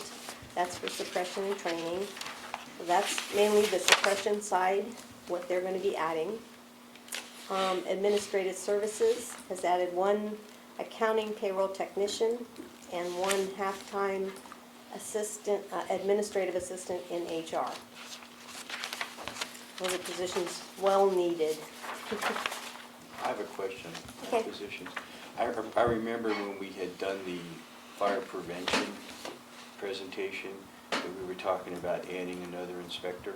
Correct, so at mid-year is when we'll come back and revisit this. Well, okay, Because if you look in the questions that John answered as well, with the budget and Fariba not being here, Kathy not having the bandwidth to do some of that analysis, and then some concerns that were brought up also by board members, we figured we'd put it at the mid-year to revisit it. okay. So it's not a no, certainly don't want to say that or do that, talk to John about that. But, with other things going on, it's especially with where we had to go into balance, which Kathy's being kind because there was a lot of effort to get the balance. We had to leave some things out of the budget currently. You know, just from your report, you know, with all the extra work that they're doing in there now, they're actually down a position or something. Yeah, I mean, we'll get there. so said, sorry Kathy, to No problem. bring your rhythm. Bring your rhythm. Probably a good thing. Okay, our 5-year capital improvement plan summary will be also showing in this. For 15-16, we have finished Station 2 with the final payment, I believe, of $3.7 million. And so we're starting on Station 6, working with architects and others to start, getting that process together. So that'll take a couple years, I imagine. And at this time, we want to replace, let's see, Station 1. We want to replace, we just did 2, 3, 4, 5, 6, and 77. We do want to renovate or replace. At this time, we have like $22 million in a reserve account for that. Right now, Station 6 is fully funded, and and the rest of them, as we progress through the years and we finish one, we start on the next one, that kind of thing, then, these reserves will build up and be used to hopefully cover most of the costs. We shall see. And that's all I really have. Does anybody have any questions or comments? Well, we have one public comment, Jennifer Bester. Yes, would you like me to do it from here or over there? Okay. Whatever's easier for you. You're so kind. I'll try to do it from here. Just very quickly, it's such a privilege to hear your deliberations, and I love this budget stuff. So I'm Jennifer Bester from Menlo Park. Property taxes are me. I did have a couple questions you didn't answer. Okay. And I would not have the temerity to expect you to answer them now. If you should choose to, that would be great. If Okay. not, I've got them written down and you could just let me know. Well, good. The chief, in a recent article in the Almanac, was quoted as saying that one way the fire district has coped with rising housing costs and the need to have employees nearby has been by purchasing and maintaining a house next to the Oak Grove station on Hoover Street, where chief officers can spend the bulk of their weeks.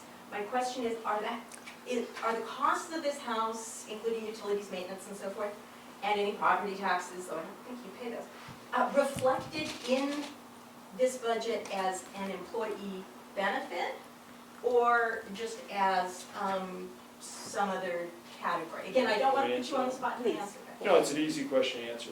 So it's not considered an employee benefit, but it's under facilities. Oh, it's under facilities. And that house actually will transition over, Kathy mentioned Station 6. When the construction starts, the fire crew will actually move into the house and the station will be raised. So it'll turn into temporary quarters during the period of construction, and at some point it will also have to be demolished because that lot will be used for access to the back of the building. Thank you very much. You're welcome. Second question, it's so reassuring to hear that residents finally have that we, the residents, finally have updated MOUs with our beloved firefighters after 8 years. Reading Attachment C, however, questions related to the firefighters' new contract, that was the August 20th, 2015. It was unclear whether our low standing, the lowest paid firefighters in 11 agencies, was before or after the new MOU. And so my two questions are, how do the current compensation levels here compare with the Belmont Fire Protection District, Santa Clara County Fire, San Carlos Fire, and most particularly San Francisco Fire, since all of the firefighters and all the EMTs I know live in Redwood City and commute up to San Francisco. So the real budget question is, this new budget, how regionally competitive does it make us for the good quality applicants that I know you need so you don't have to go through all the churn? So I can easily answer that. So to your first question, which was when it was comparable before, they were below market at the firefighter level. So the board approving the latest MOU, that's where they were. Currently, they're not there, but it's hard to say where we are today, simply because there's increases programmed in every year, and then other agencies are currently negotiating and resolving their agreements. For example, Palo Alto just did the same thing. Woodside just did the same thing. I don't know where Redwood City is, so, those agencies are always, doing what they're doing. Maybe Chief Long could answer that, because he's been involved with negotiations more than I have been, but I will tell you this. I think we pay very competitive wages, and, I'm not hearing people complaining that we're not able to draw good candidates based upon competitive wage. So I don't know, Don, if you want to say anything. The only thing I reiterate is it's a moving target because all the other agencies are also either in negotiations. But yes, we went from being below just because we were out of contract for 8 years to putting them back within that range, but at the moment I couldn't tell you where it is. If I may, I'd like to also address the question that you raised about the housing issue. I think it's important for people to understand that, we have a mission objective when we do this. And that's why it's not a benefit to the firefighters who are there. As I think you're probably aware, we have a lot of people who commute from a long distance. And one of the things that I in particular have been worried about in my tenure here is that, what happens when we have a disaster? And when we have a disaster, we're going to have to rely on the people that are physically here. And we found by the use of the Hoover House that we are able to retain people in the physical area who would otherwise be commuting a long distance to and from home. So that those people are immediately available for recall and assignment in the event of something happening. So my perception of this, and the chief and others may want to comment on it, is that we're not doing it to make, our objective is not to make life easier for the firefighters. Our objective is to try to make sure that whenever possible, we will have what I would describe as sort of surge capacity. So if we've got 5 or 6 people who are not on duty but are in the district that would not otherwise be in the district, we're paying a very low price in order to have that availability. Does that make sense? And Peter, I would add to that, because we have people in this room, it allows us, the chief officers specifically, who work, during the week, and they work in the standard, if you want to call it the 40-hour work week. For those that live further away, they're away from their family all week to be here, and it allows them to come to meetings like this one tonight, go to community meetings, go to council meetings, and so forth. And to Peter's point, they're available for response as well. So there is, there's several things we're doing. One is the stipends. That's one way to handle this. Firefighters at 60 miles, for the rest of the staff and chiefs it's 30. There's graduated scales. The other one is to allow more room for personnel, fire personnel to come in earlier before a shift, the early morning, so they don't have to sit in a lazy boy chair anymore. And then for the chiefs, specifically working the, Monday through Thursday or Tuesday through Friday, 40 hour, to allow them to stay here all week is, I think a small trade-off based upon their sacrifice of not, again, being with the family members all week. So I appreciate you bringing that up. I tried to deal more with the specifics to your question, but I think that's a fair point. And to answer your question, Peter, yes, I do absolutely understand that sometimes things that look like employee benefits are critical to the mission. Thank you. And I'm sorry. Oh, I wanted to get a clarification from the chief, your answer. When you were talking about the comparability of, or competitiveness of wage rates and so forth, I was assuming from your report that you believe that we are competitive or more than competitive because you're expecting to hire lateral people in similar positions. And I assume that if we were not competitive, that nobody would come in as a lateral transfer. Yeah, that's correct. And, a lateral from local jurisdictions, we didn't see too much of that. I don't know that compensation was the issue. I think, people leave agencies for a lot of different reasons. And right now, I think most of the agencies within the county, people are happy with where they're working, so they don't need to necessarily jump ship. What we're seeing is firefighters coming from further away that maybe work within a different pay scale, different pension system, and see us as a viable alternative to improving their ability to provide for their family and enrich themselves to some degree. But I'll let you know, I got 4 more to do, so. I had a guy from Oregon yesterday. Thank you, ma'am. Thank you very much. And thank you for taking the time to come comment. Absolutely my pleasure. We love it when people do that. I know, it's so funny, there are so many places where people don't have a comment. So, are there any more questions? How about we go to approve the proposed budget for year 2016, 2017, and the FTE staffing levels? So moved? So move. Second? We had our discussion. All in favor? Aye. Nay? 4-0? And 1 absence. So we have something for, and Michelle's got it signed. Sorry, I cue you in. So,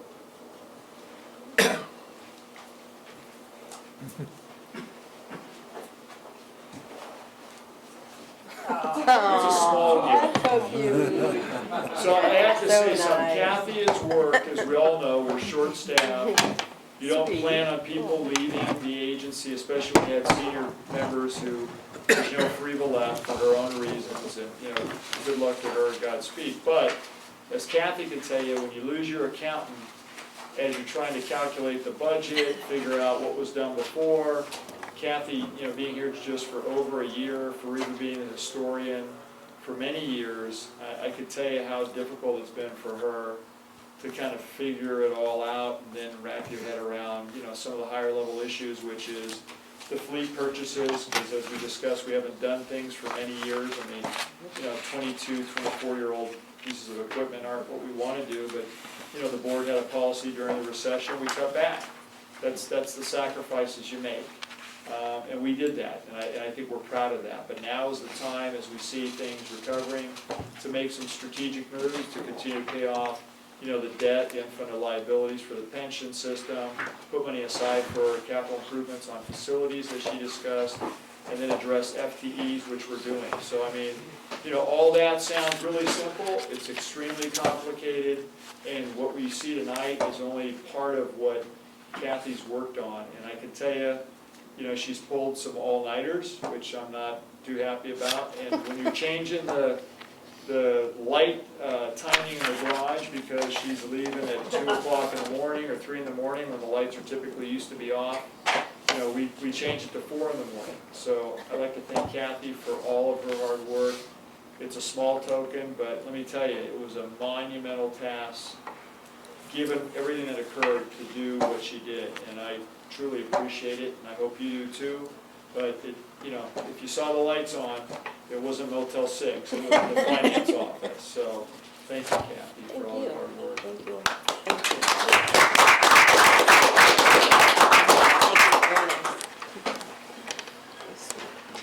So wonderful. Okay, we have item number 11. Is that to you, Chief? Let me let you see what it is. Accept the report on the status of fire station. Yeah, so it is to me. If you have any questions, I'd be happy to answer them, but as I shared today, our move-in date currently for the crew is June 8th. So, I appreciate everybody attending the ribbon cutting ceremony, and also some of you attended the community opening. Michelle was able to host all that. We thank her for that. And a lot of people come through, a lot of people look, not only the ribbon cutting, but also when the community was able to go through the building. What a huge improvement, and certainly, part of the reason that these apparatus can be purchased is we actually have some place to put some of these things. So, we chose not to buy things like ladder trucks just because we didn't know until we built the box big enough for some of these things to fit in, whether it made sense to do anything at all. So, you know, it's a change in what we're able to do. We're looking forward to doing the same thing in downtown Menlo Park. We're looking forward to doing it here at some point, Station 4, and then, as you know, Station 77, which is a little bit out of sequence, but based upon what the growth will be in the M2 or Bellhaven area, you know, we might need to go out of the current plan sequence, but we'll get there when we get there, so. Great. Thank you, Chief. You're welcome.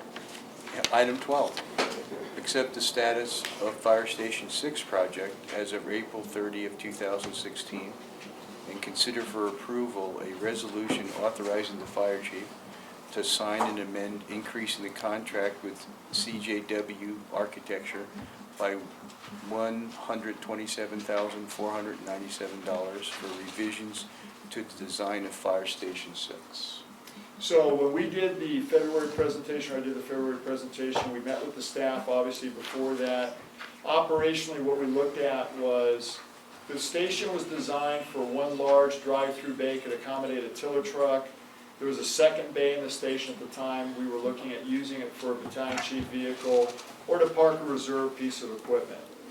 Since that meeting and the meetings that we had with staff and with you, we've changed a little bit of the scoping. We realized that if we gained anywhere from 3 to 5 feet, went to the plan line that the city has, and we've conferred with city staff, that we could actually put another working company in that station. That was not the original intent.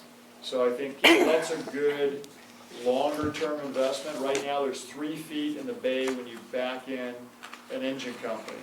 So that's not big enough to really get past. We're currently looking at adding anywhere from 3 to 5 feet, but it requires re-engineering of the station in terms of what the architects have already done.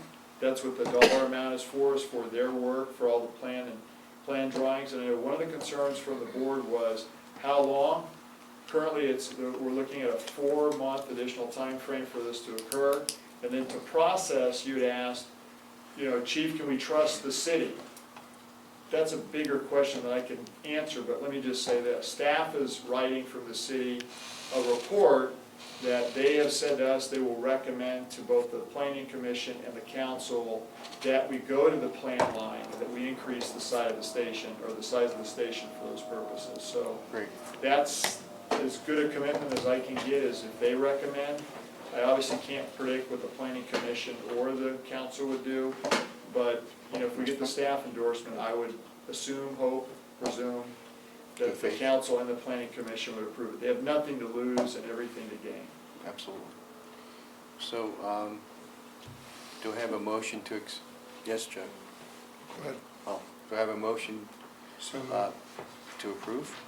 We're accepting, right? We're on Or- number or the 12, resolution. accept the status and consider A the resolution. approval of the resolution authorizing the chief the additional $127,497. Yeah, I'll second.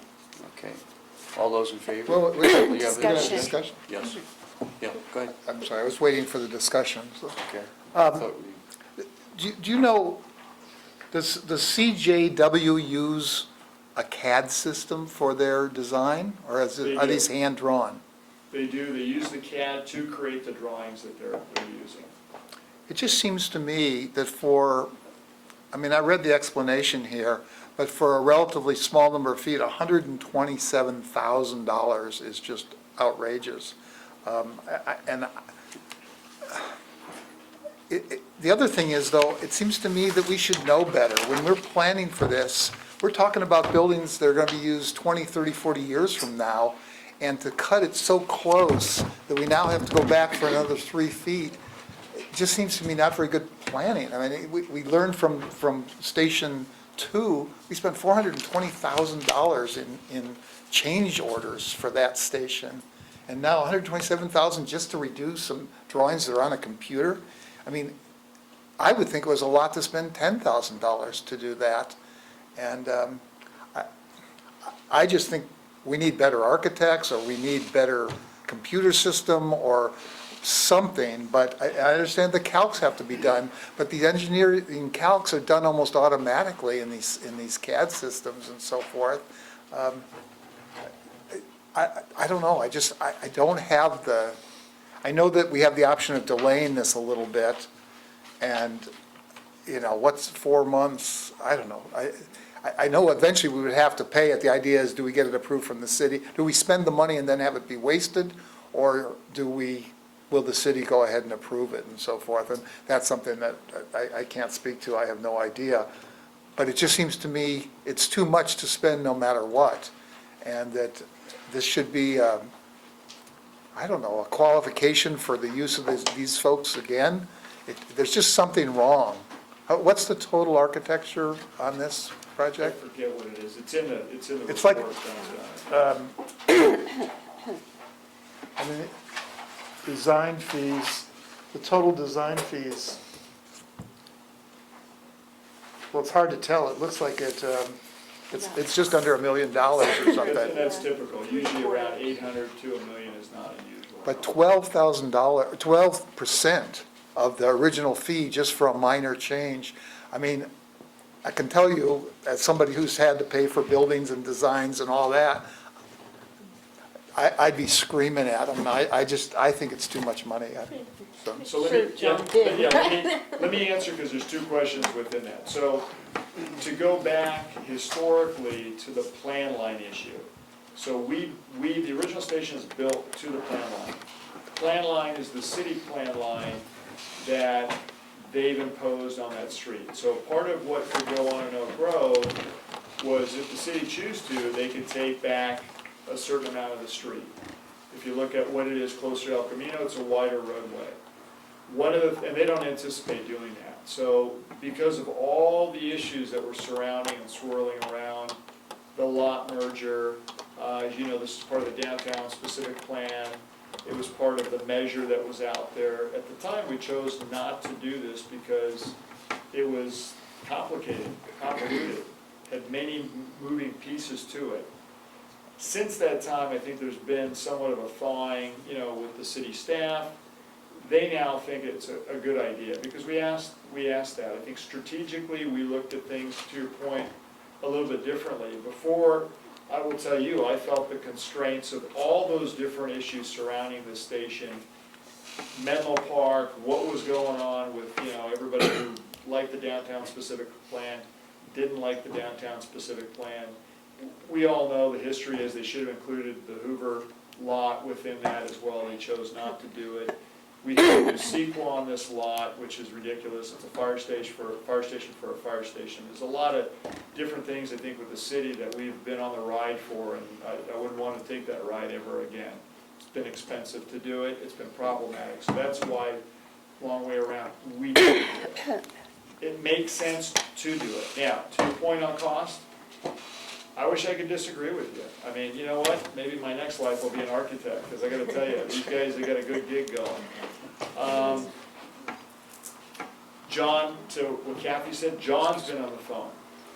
We close the doors when he's on the phone, because he's not happy, and I'm not happy, and it goes downhill. He's no pushover. And he's not a pushover. I mean, this is the amount that as you go from each aspect of every part of the planning sheets, from the landscaping to every floor, to electrical, to mechanical, to structural, it's every single sheet that it touches. So that's part of what they'll tell you is the time. They'll also tell you that they bake in now another meeting with the planning commission, another meeting with the city council, because it's got to go back. So it's about their time. Is it outrageous? I wish I could disagree with you. I mean, like I said, I think it's a lot of money. We've had those disagreements, we've had those arguments, we've brought it up to them. It's gone down a little bit, but to your point of, we're going to build more stations. Hey, you want to be part of that? Wouldn't be the way I'd throw the dice, but that's the way. That's where they've come from. They've justified it, and here we are. I'd like to just follow up. I'm trying to decide whether I'm going to vote for it or not. But what I would ask you to do, if you would, is to use your prestige, and you make the call. I'm talking about 10 minutes, to just say, cut it in half. And I think you can do better. And it's not a comment on John, it's a comment on the prestige of the office and other work to follow and things like that. As you know, I mean, as contractors, and you've been in that business, you know how when people, they bid low with the idea that the change orders are, they're gonna recoup their profits in the change orders and so forth. I don't know if that's what's going on here, but I think we can do better, so. And I won't disagree with you. A suggestion. Yes, sir.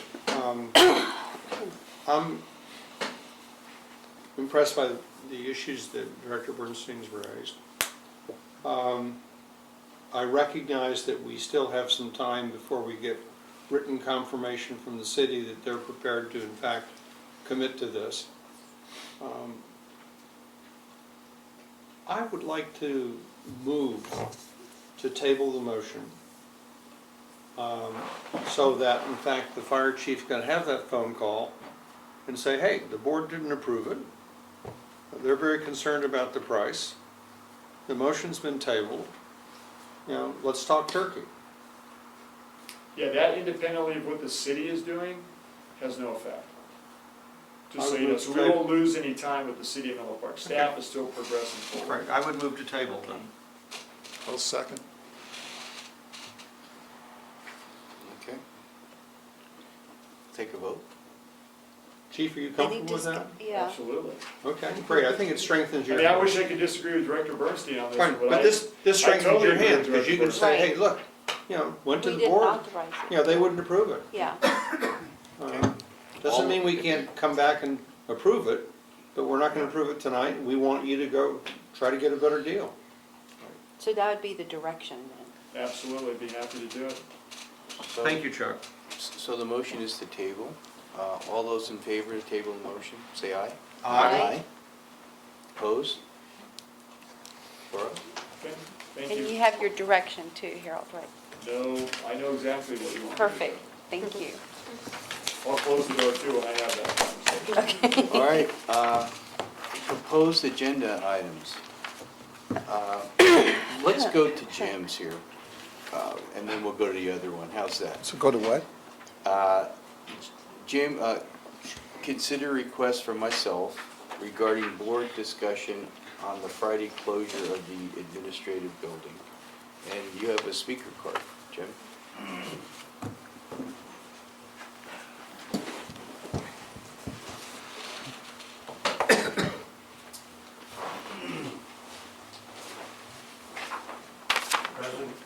President Solano and members of the board, I wish to thank you for placing this item on the agenda. The topic of the administration building being open or not on Fridays is a very complex issue.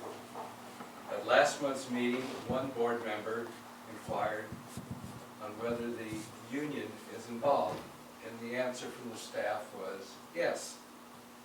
For me, that is not the end of the topic, but instead the beginning. Keep in mind, other government agencies have found a way to be open on Fridays, some of which are open every Friday, and some have chosen to be open every other Friday.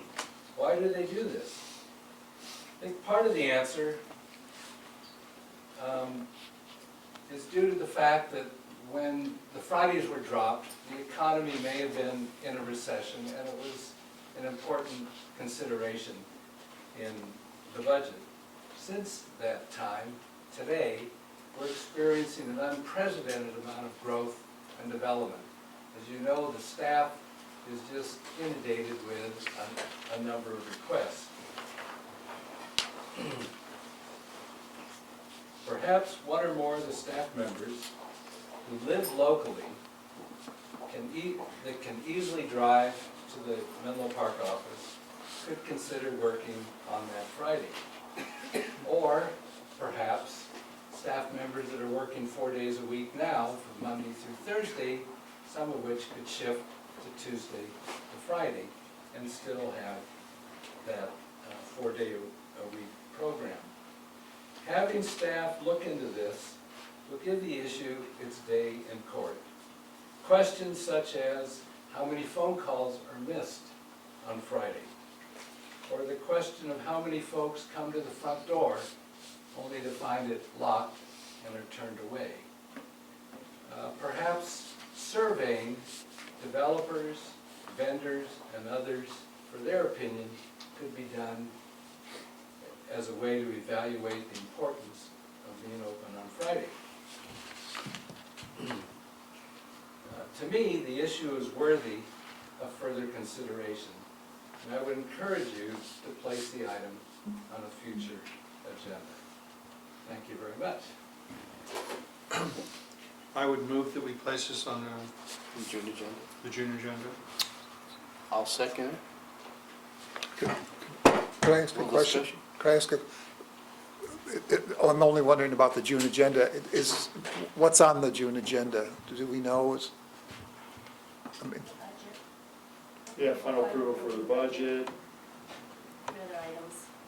yeah, nothing extraordinary? nothing huge. Okay. Is it okay, Chuck? Put it on the June agenda? Yes, please. Yeah, I would just like to take this opportunity to thank Jim for the very civil, thoughtful way that he has communicated with us on this. I so much appreciate it when members of the citizens whom we serve take the time to communicate with us and take time to come and be here. We work for you, and it's very nice to hear from you, and I think it's our obligation to carefully consider the things you bring to our attention. So thank you. Yes, Chuck. I just wanted to reinforce Peter's comment, but from a different angle. Nothing infuriates me more than going over to the city of Menlo Park on which Friday is it they're open or closed. I got to drop something off and every door is locked. And at that moment, I am very frustrated and angry at the whole bureaucracy that lets that happen. So I approach it from a different way, but the result is the same. So. Rob? Yes, Virginia. So Harold, I'd like to know your thoughts on this, given the time squeeze on staff, like with Kathy working till 2 in the morning, and, you know, you're going through the interview process for new hires and lateral hires. I mean, I don't know. I don't know the day-to-day schedule, so I'd like to hear that. So I think it depends on what the board is looking for. Is it that you want to have a discussion on it? Because obviously tonight you can't do that. Right. If you want to have a discussion on it in June, if you want us to generate a report, give you some analysis, give you some feedback, we can certainly do that. Because I think to your point, you know, that's what I need to know, to what level the board wants to take a look at this. Now, to your point, yeah, we're busy. There's a lot going on. If you want to just talk about it, that's one thing. If you want us to do the analytics, that's a different thing. I will say, because it got brought up about the unions, we were doing this long before this was baked in the union agreements. So, you know, I don't think it's fair to make it all about the union. Certainly that's a relevant point to a degree, but it's not, I don't want to make it about blame or, you know, that's the biggest assertion here. There's a lot of reasons that we are where we are. There's environmental issues, there's traffic issues, there's flexibility, there's a lot of different things. So, you know, if you want us to give you those analytics, some of those reasons, we can certainly do that. But it will require some staff time to do that, so. Well, my suggestion is that, you know, if you look at the language here, I think it calls for a discussion on this issue rather than a decision. You know, that's the agenda topic. Right, And so I don't think you have to bring a recommendation to us. I think you can bring us facts. And you know, you have members of the senior management team here, we can talk about things. And then I think the board can make the decision whether we then want you to come up with a specific proposal. But I don't see between now and June this being a labor-intensive item for the June agenda. And it will be an opportunity when we put it on the agenda for other citizens who are concerned to come share their view with us. And just to be clear, the fire stations, there's always someone there, and they're open 24/7, 365. unless they're out on a call. Correct, Yeah, but there's so- a phone to handle that too, so if you have an emergency. Virginia, do you have anything? No, that's helpful. Chuck? Thanks. I just had a question that I hope you would answer as part of it, and that is, if I'm not mistaken, a number of staff are 5-day per week people. Am I correct in that? So we, at one point, were moving that direction years ago at some board request. That since has changed back to the 4-day, because that's what was, again, kind of worked out in some of these agreements, whether it was with AFSCME, whether it was with 2400. I mean, you know, again, part of the emphasis was based upon addressing reasonable expectations, making accommodation for people who, again, the traffic, you know, all the other issues that made it make sense. So, yeah, I'm not saying Jim's right, there's really no right or wrong, there's strategically, what did the district do and when did it do it? And again, you know, to the point of, I don't want to make this about blaming the unions, this has been in place for years, quite honestly, long before the union. Well, as a historian then, could you just give a brief thing, not now, but when you come back, of the history of Yeah, I that? can do that, and I think, you know, it goes to practicality, and again, shifting, there's been different trends that the district's used over time, and it's shifted its philosophy based upon it. Let me just make one differentiation between the city of Menlo Park and the fire district. Really, the only business function that we have primarily where customers are coming in is fire prevention. So, you know, and I know John's prepared, he doesn't have to do it tonight, but, you know, looking at how many people were actually coming in on Fridays, you know, when we were doing that, how productive was that? Did that make sense?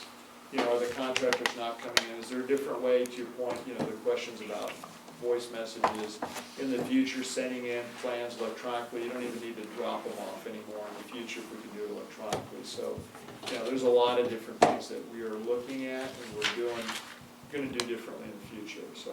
And just one other piece, I think it would also be interested, I mean, I know Palo Alto played around, and at one point, when we had our building going through the process, had a service center in downtown where you could walk in and have access to 3 or 4 different departments all under one roof. But even the possibility of a Saturday for homeowners that need a permit or something like that. Not to address it now, but I'd just be interested in. But I think to your point of making Wait a things second, easier wait a and second. electronic, we can do that. Lauren, are we getting into the actual discussion item relative We're to? moving close to that. We're like really close, right? Okay, all right. So let's, I mean, that's the whole point of putting this on the next month's agenda, is to have the discussion. right, And have the answer the discussion, questions because that, we keep having questions relative to going into that direction. We have a public comment.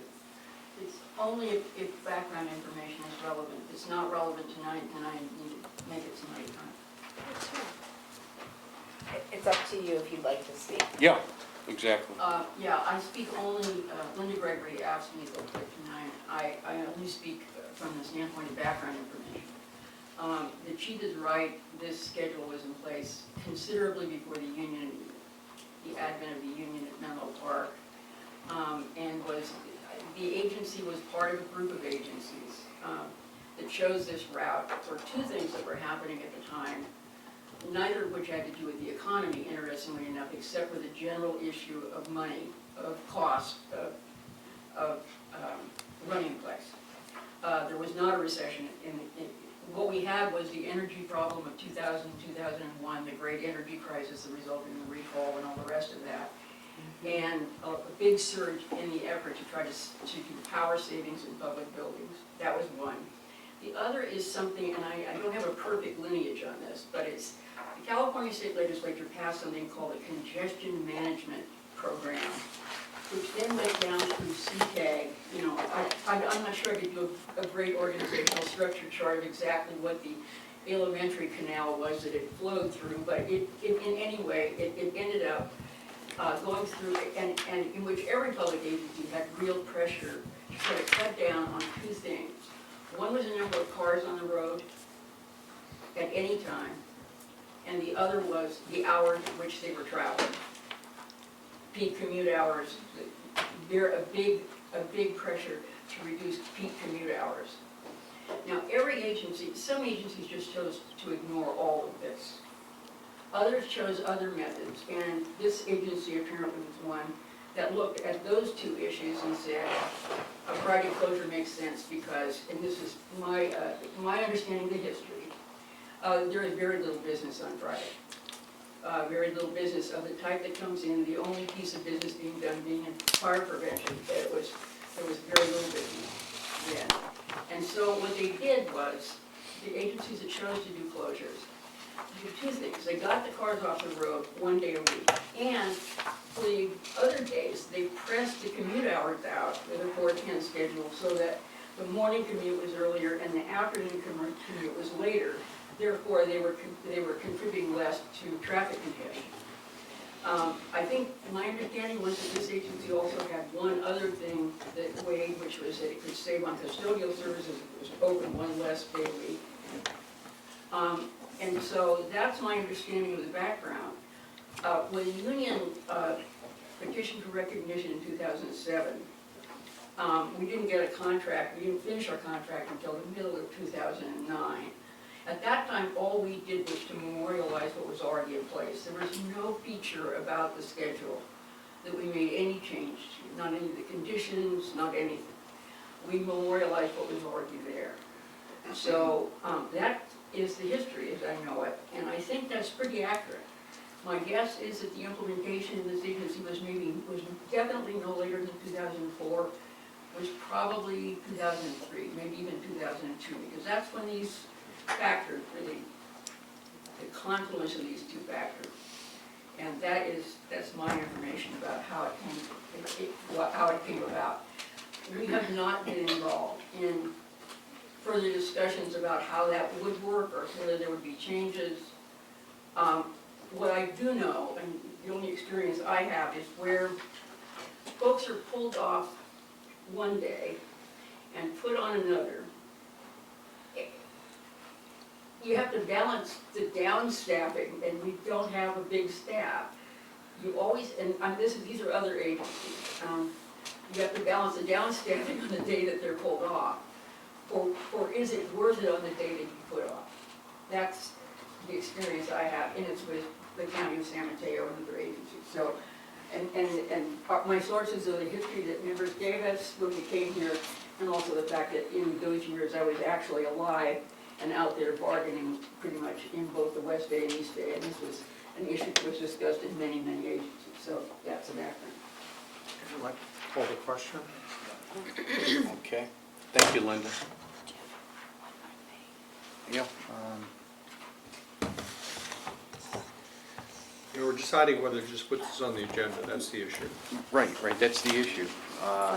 And I think we're getting really close. Yeah, I think we're ready to vote. Yeah.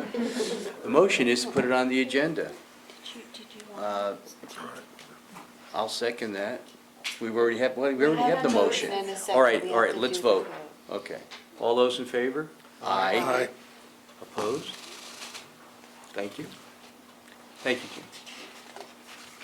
Okay, reports and requests. President's report, I just want to thank you. What about item 14? Item 14. Oh, 14, I'm sorry. Came from an important person. Oh, well, it's the communications update, and we can see some of the benefits of the communication upgrade. So Chief, you want to give us a little? We talking about for the, Is this a for, proposed agenda? yeah, I think it's, Yep. it's a good thing because it's your item, you just have to tell me what you want. Oh, well, Yeah. it appears that the sound system's been upgraded. And thank you, Chief, because we had issues before where people that were closer to the camera were able to be heard a lot better than the people that were all the way over here. And I see that these are wireless, which is very nice because we can move the microphones around. And thank Ben and his staff, and of course you as the chief to forward. Wait till you hear the YouTube, because now we don't know yet. Yeah, you don't know. Could be good, may not be. I would guess it would be good. I'm sure it'll be better with the. So this with was the item that you want on the agenda? That was it. Already been dealt with? Yeah, right. So- Well, No, you just want a status update on the agenda, right? Right, it looks like it was done at a minimal cost. I mean, So then we can disregard this request? oh, yes. Are you withdrawing this request? Yeah, oh, sure. I'll withdraw the request. So you It's don't- been settled, it's been handled. Unless you Okay, listen so to the no- YouTube and it's okay. terrible, then. Perfect. Well, that's the only issue. We have to see how the presentation will be. But, It's not going on the the June agenda. proposer. No, we're Okay. not. No, we're not. And I Okay. claim no credit, it's the IT group that does all of it. Okay, Okay. It would have been easier, just say, thank you, chief, but we had to put it as a proposed Thank you. agenda. Thank you. Okay, got it. Okay, all right, so now, we're up to reports and requests, President's report. Chief, you and your staff with the opening of Station 2.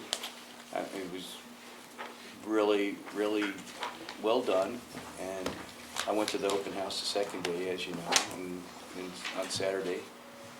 And there were a lot of community people, and the station is definitely, state of the art. So, thank you and your staff. Thanks to Michelle, she was the one that, And Michelle, the Pull it little all pins together. and Yes. the little pins John. and the little lunch that you had there, and the coffee cups and everything. I mean, it was very well done. Jim represented the historical part of it. Thank you, Jim. Gosh, I mean, everything went real well. And that's all I have to say. Peter? Anything to add? in the interest of being expeditious, I have nothing to add. Great. Virginia? Just really quickly, I went to the ribbon cutting ceremony, but I also went to the Saturday event. And I thought that that was really good as well. And I felt that the residents who came in were very, very proud of the station. And they were very happy that it was finally done. They did the tours, and I think they were impressed. And so I think it's going to be a great community resource. So thank you, Michelle, for doing all of that too, the two events. So, and the staff too, especially John Hitchcock.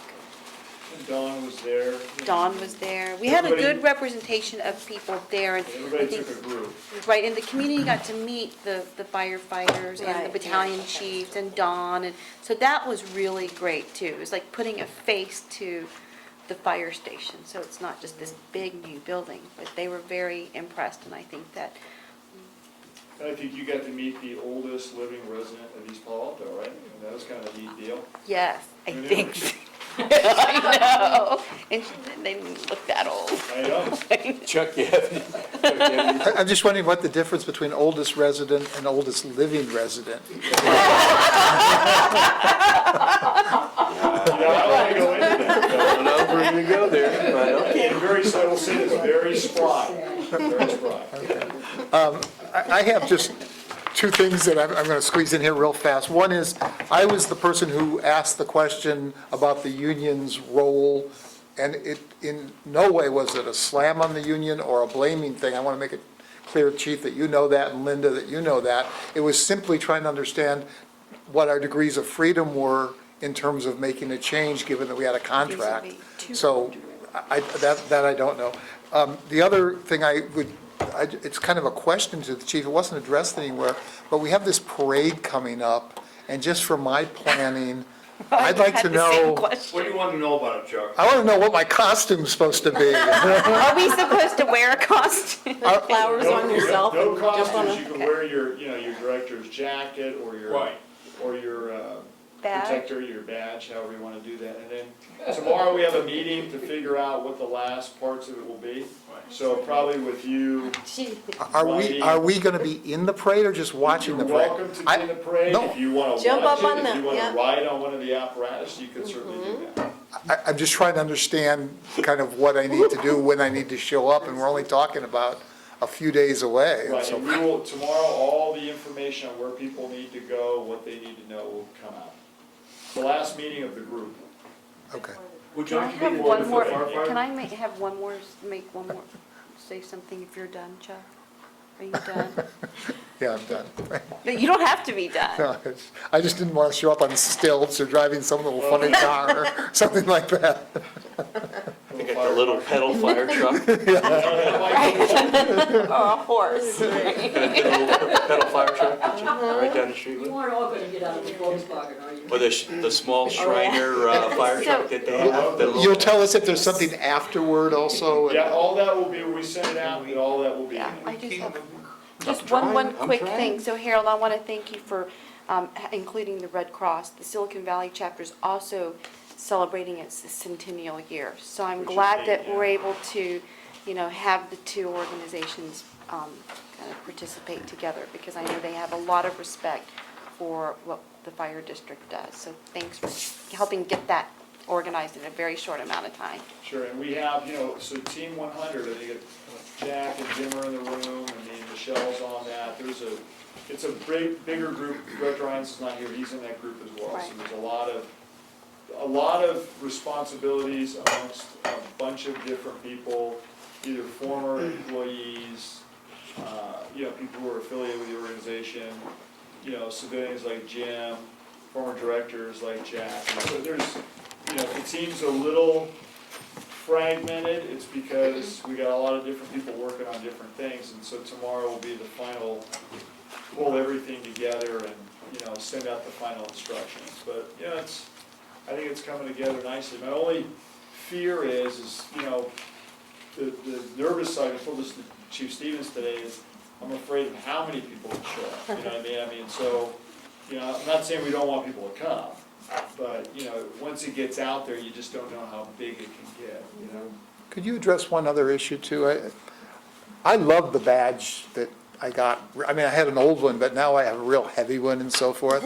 And I've actually taken it to school and done show and tell with it. And the little kids just love the badge. But just, I don't know what the protocol is. I thought maybe I could use it to convince a police officer not to give me a ticket or something of that sort. That would not be a good idea. But what's the protocol for its use, if any, or is it simply a token to So what, us? for your badge?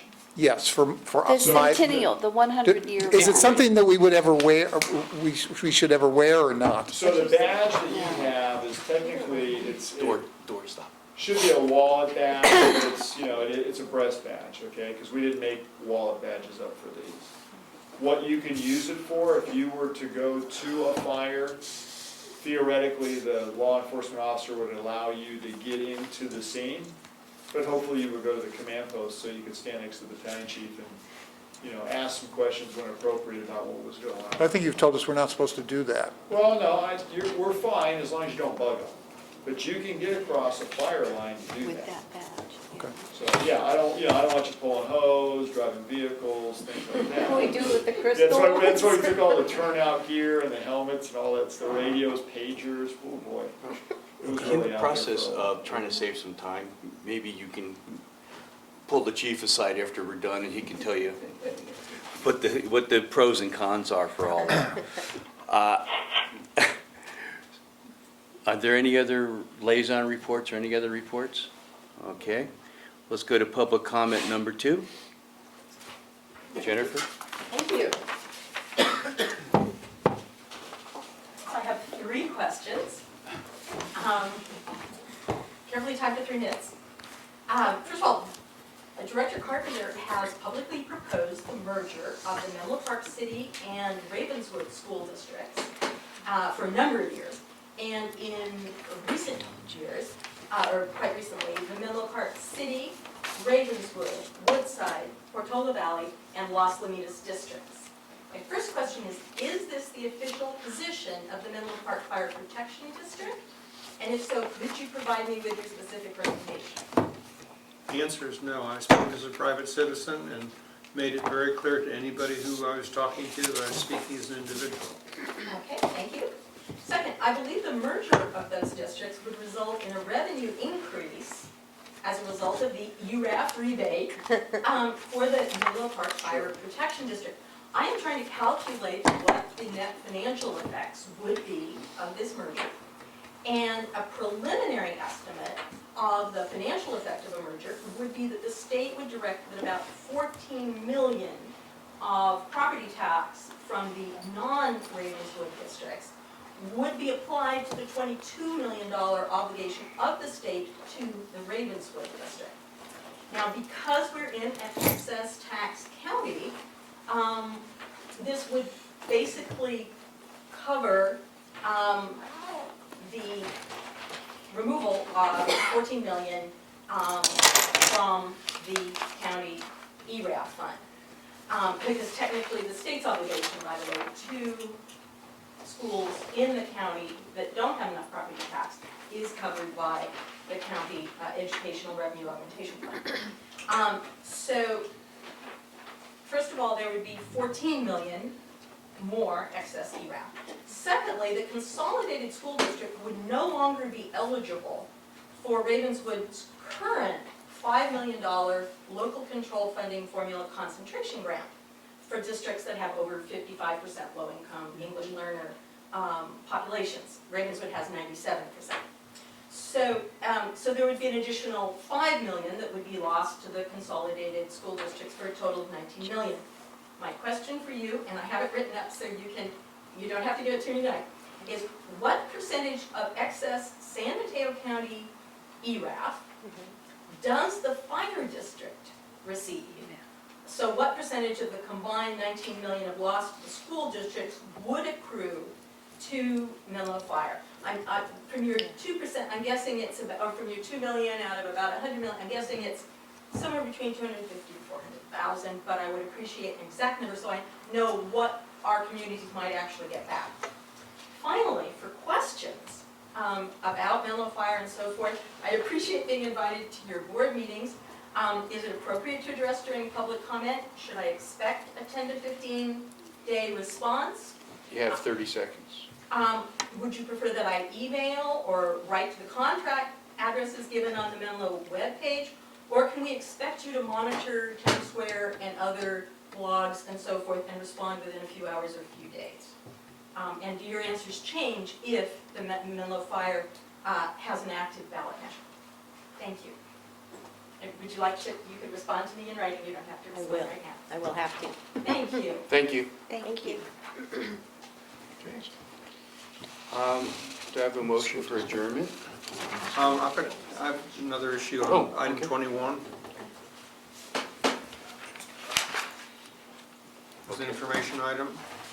And these were the responses to our questions that we raised at the prevention meeting. And this essentially constitutes a request for a future agenda item. I note the response that the city of Menlo Park has a higher cutoff rate for remodeling at which sprinklers cut in. And my understanding from the chief is that it's the intention to have the fire marshal make a presentation at a future board meeting on sort of where we're going with this. And at that time, I would like the language of the item to include consideration by the board of a resolution directed to the city council of Menlo Park, asking them to change that cutoff from 75% to 50%. And again, that's an item for future discussion. Sure. I just want the language to include not only the report from the fire marshal, but also action by the board. And I would emphasize action by the board because I don't perceive this as being something where we're going to ask for a staff recommendation, because I don't want to put the staff in a position where they're unable to work on a peer relationship with their colleagues. But I do think as elected officials, we have a responsibility to make it clear to the elected city council that the standard of protection which is being provided to the citizens of Menlo Park is significantly less than all the other jurisdictions which we serve.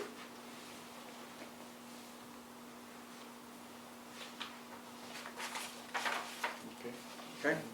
Got it. Motion to adjourn? Second? All those in favor? Aye. Thank you. Thank you. Thank you. Sir. Peter, we're partway there. And tomorrow,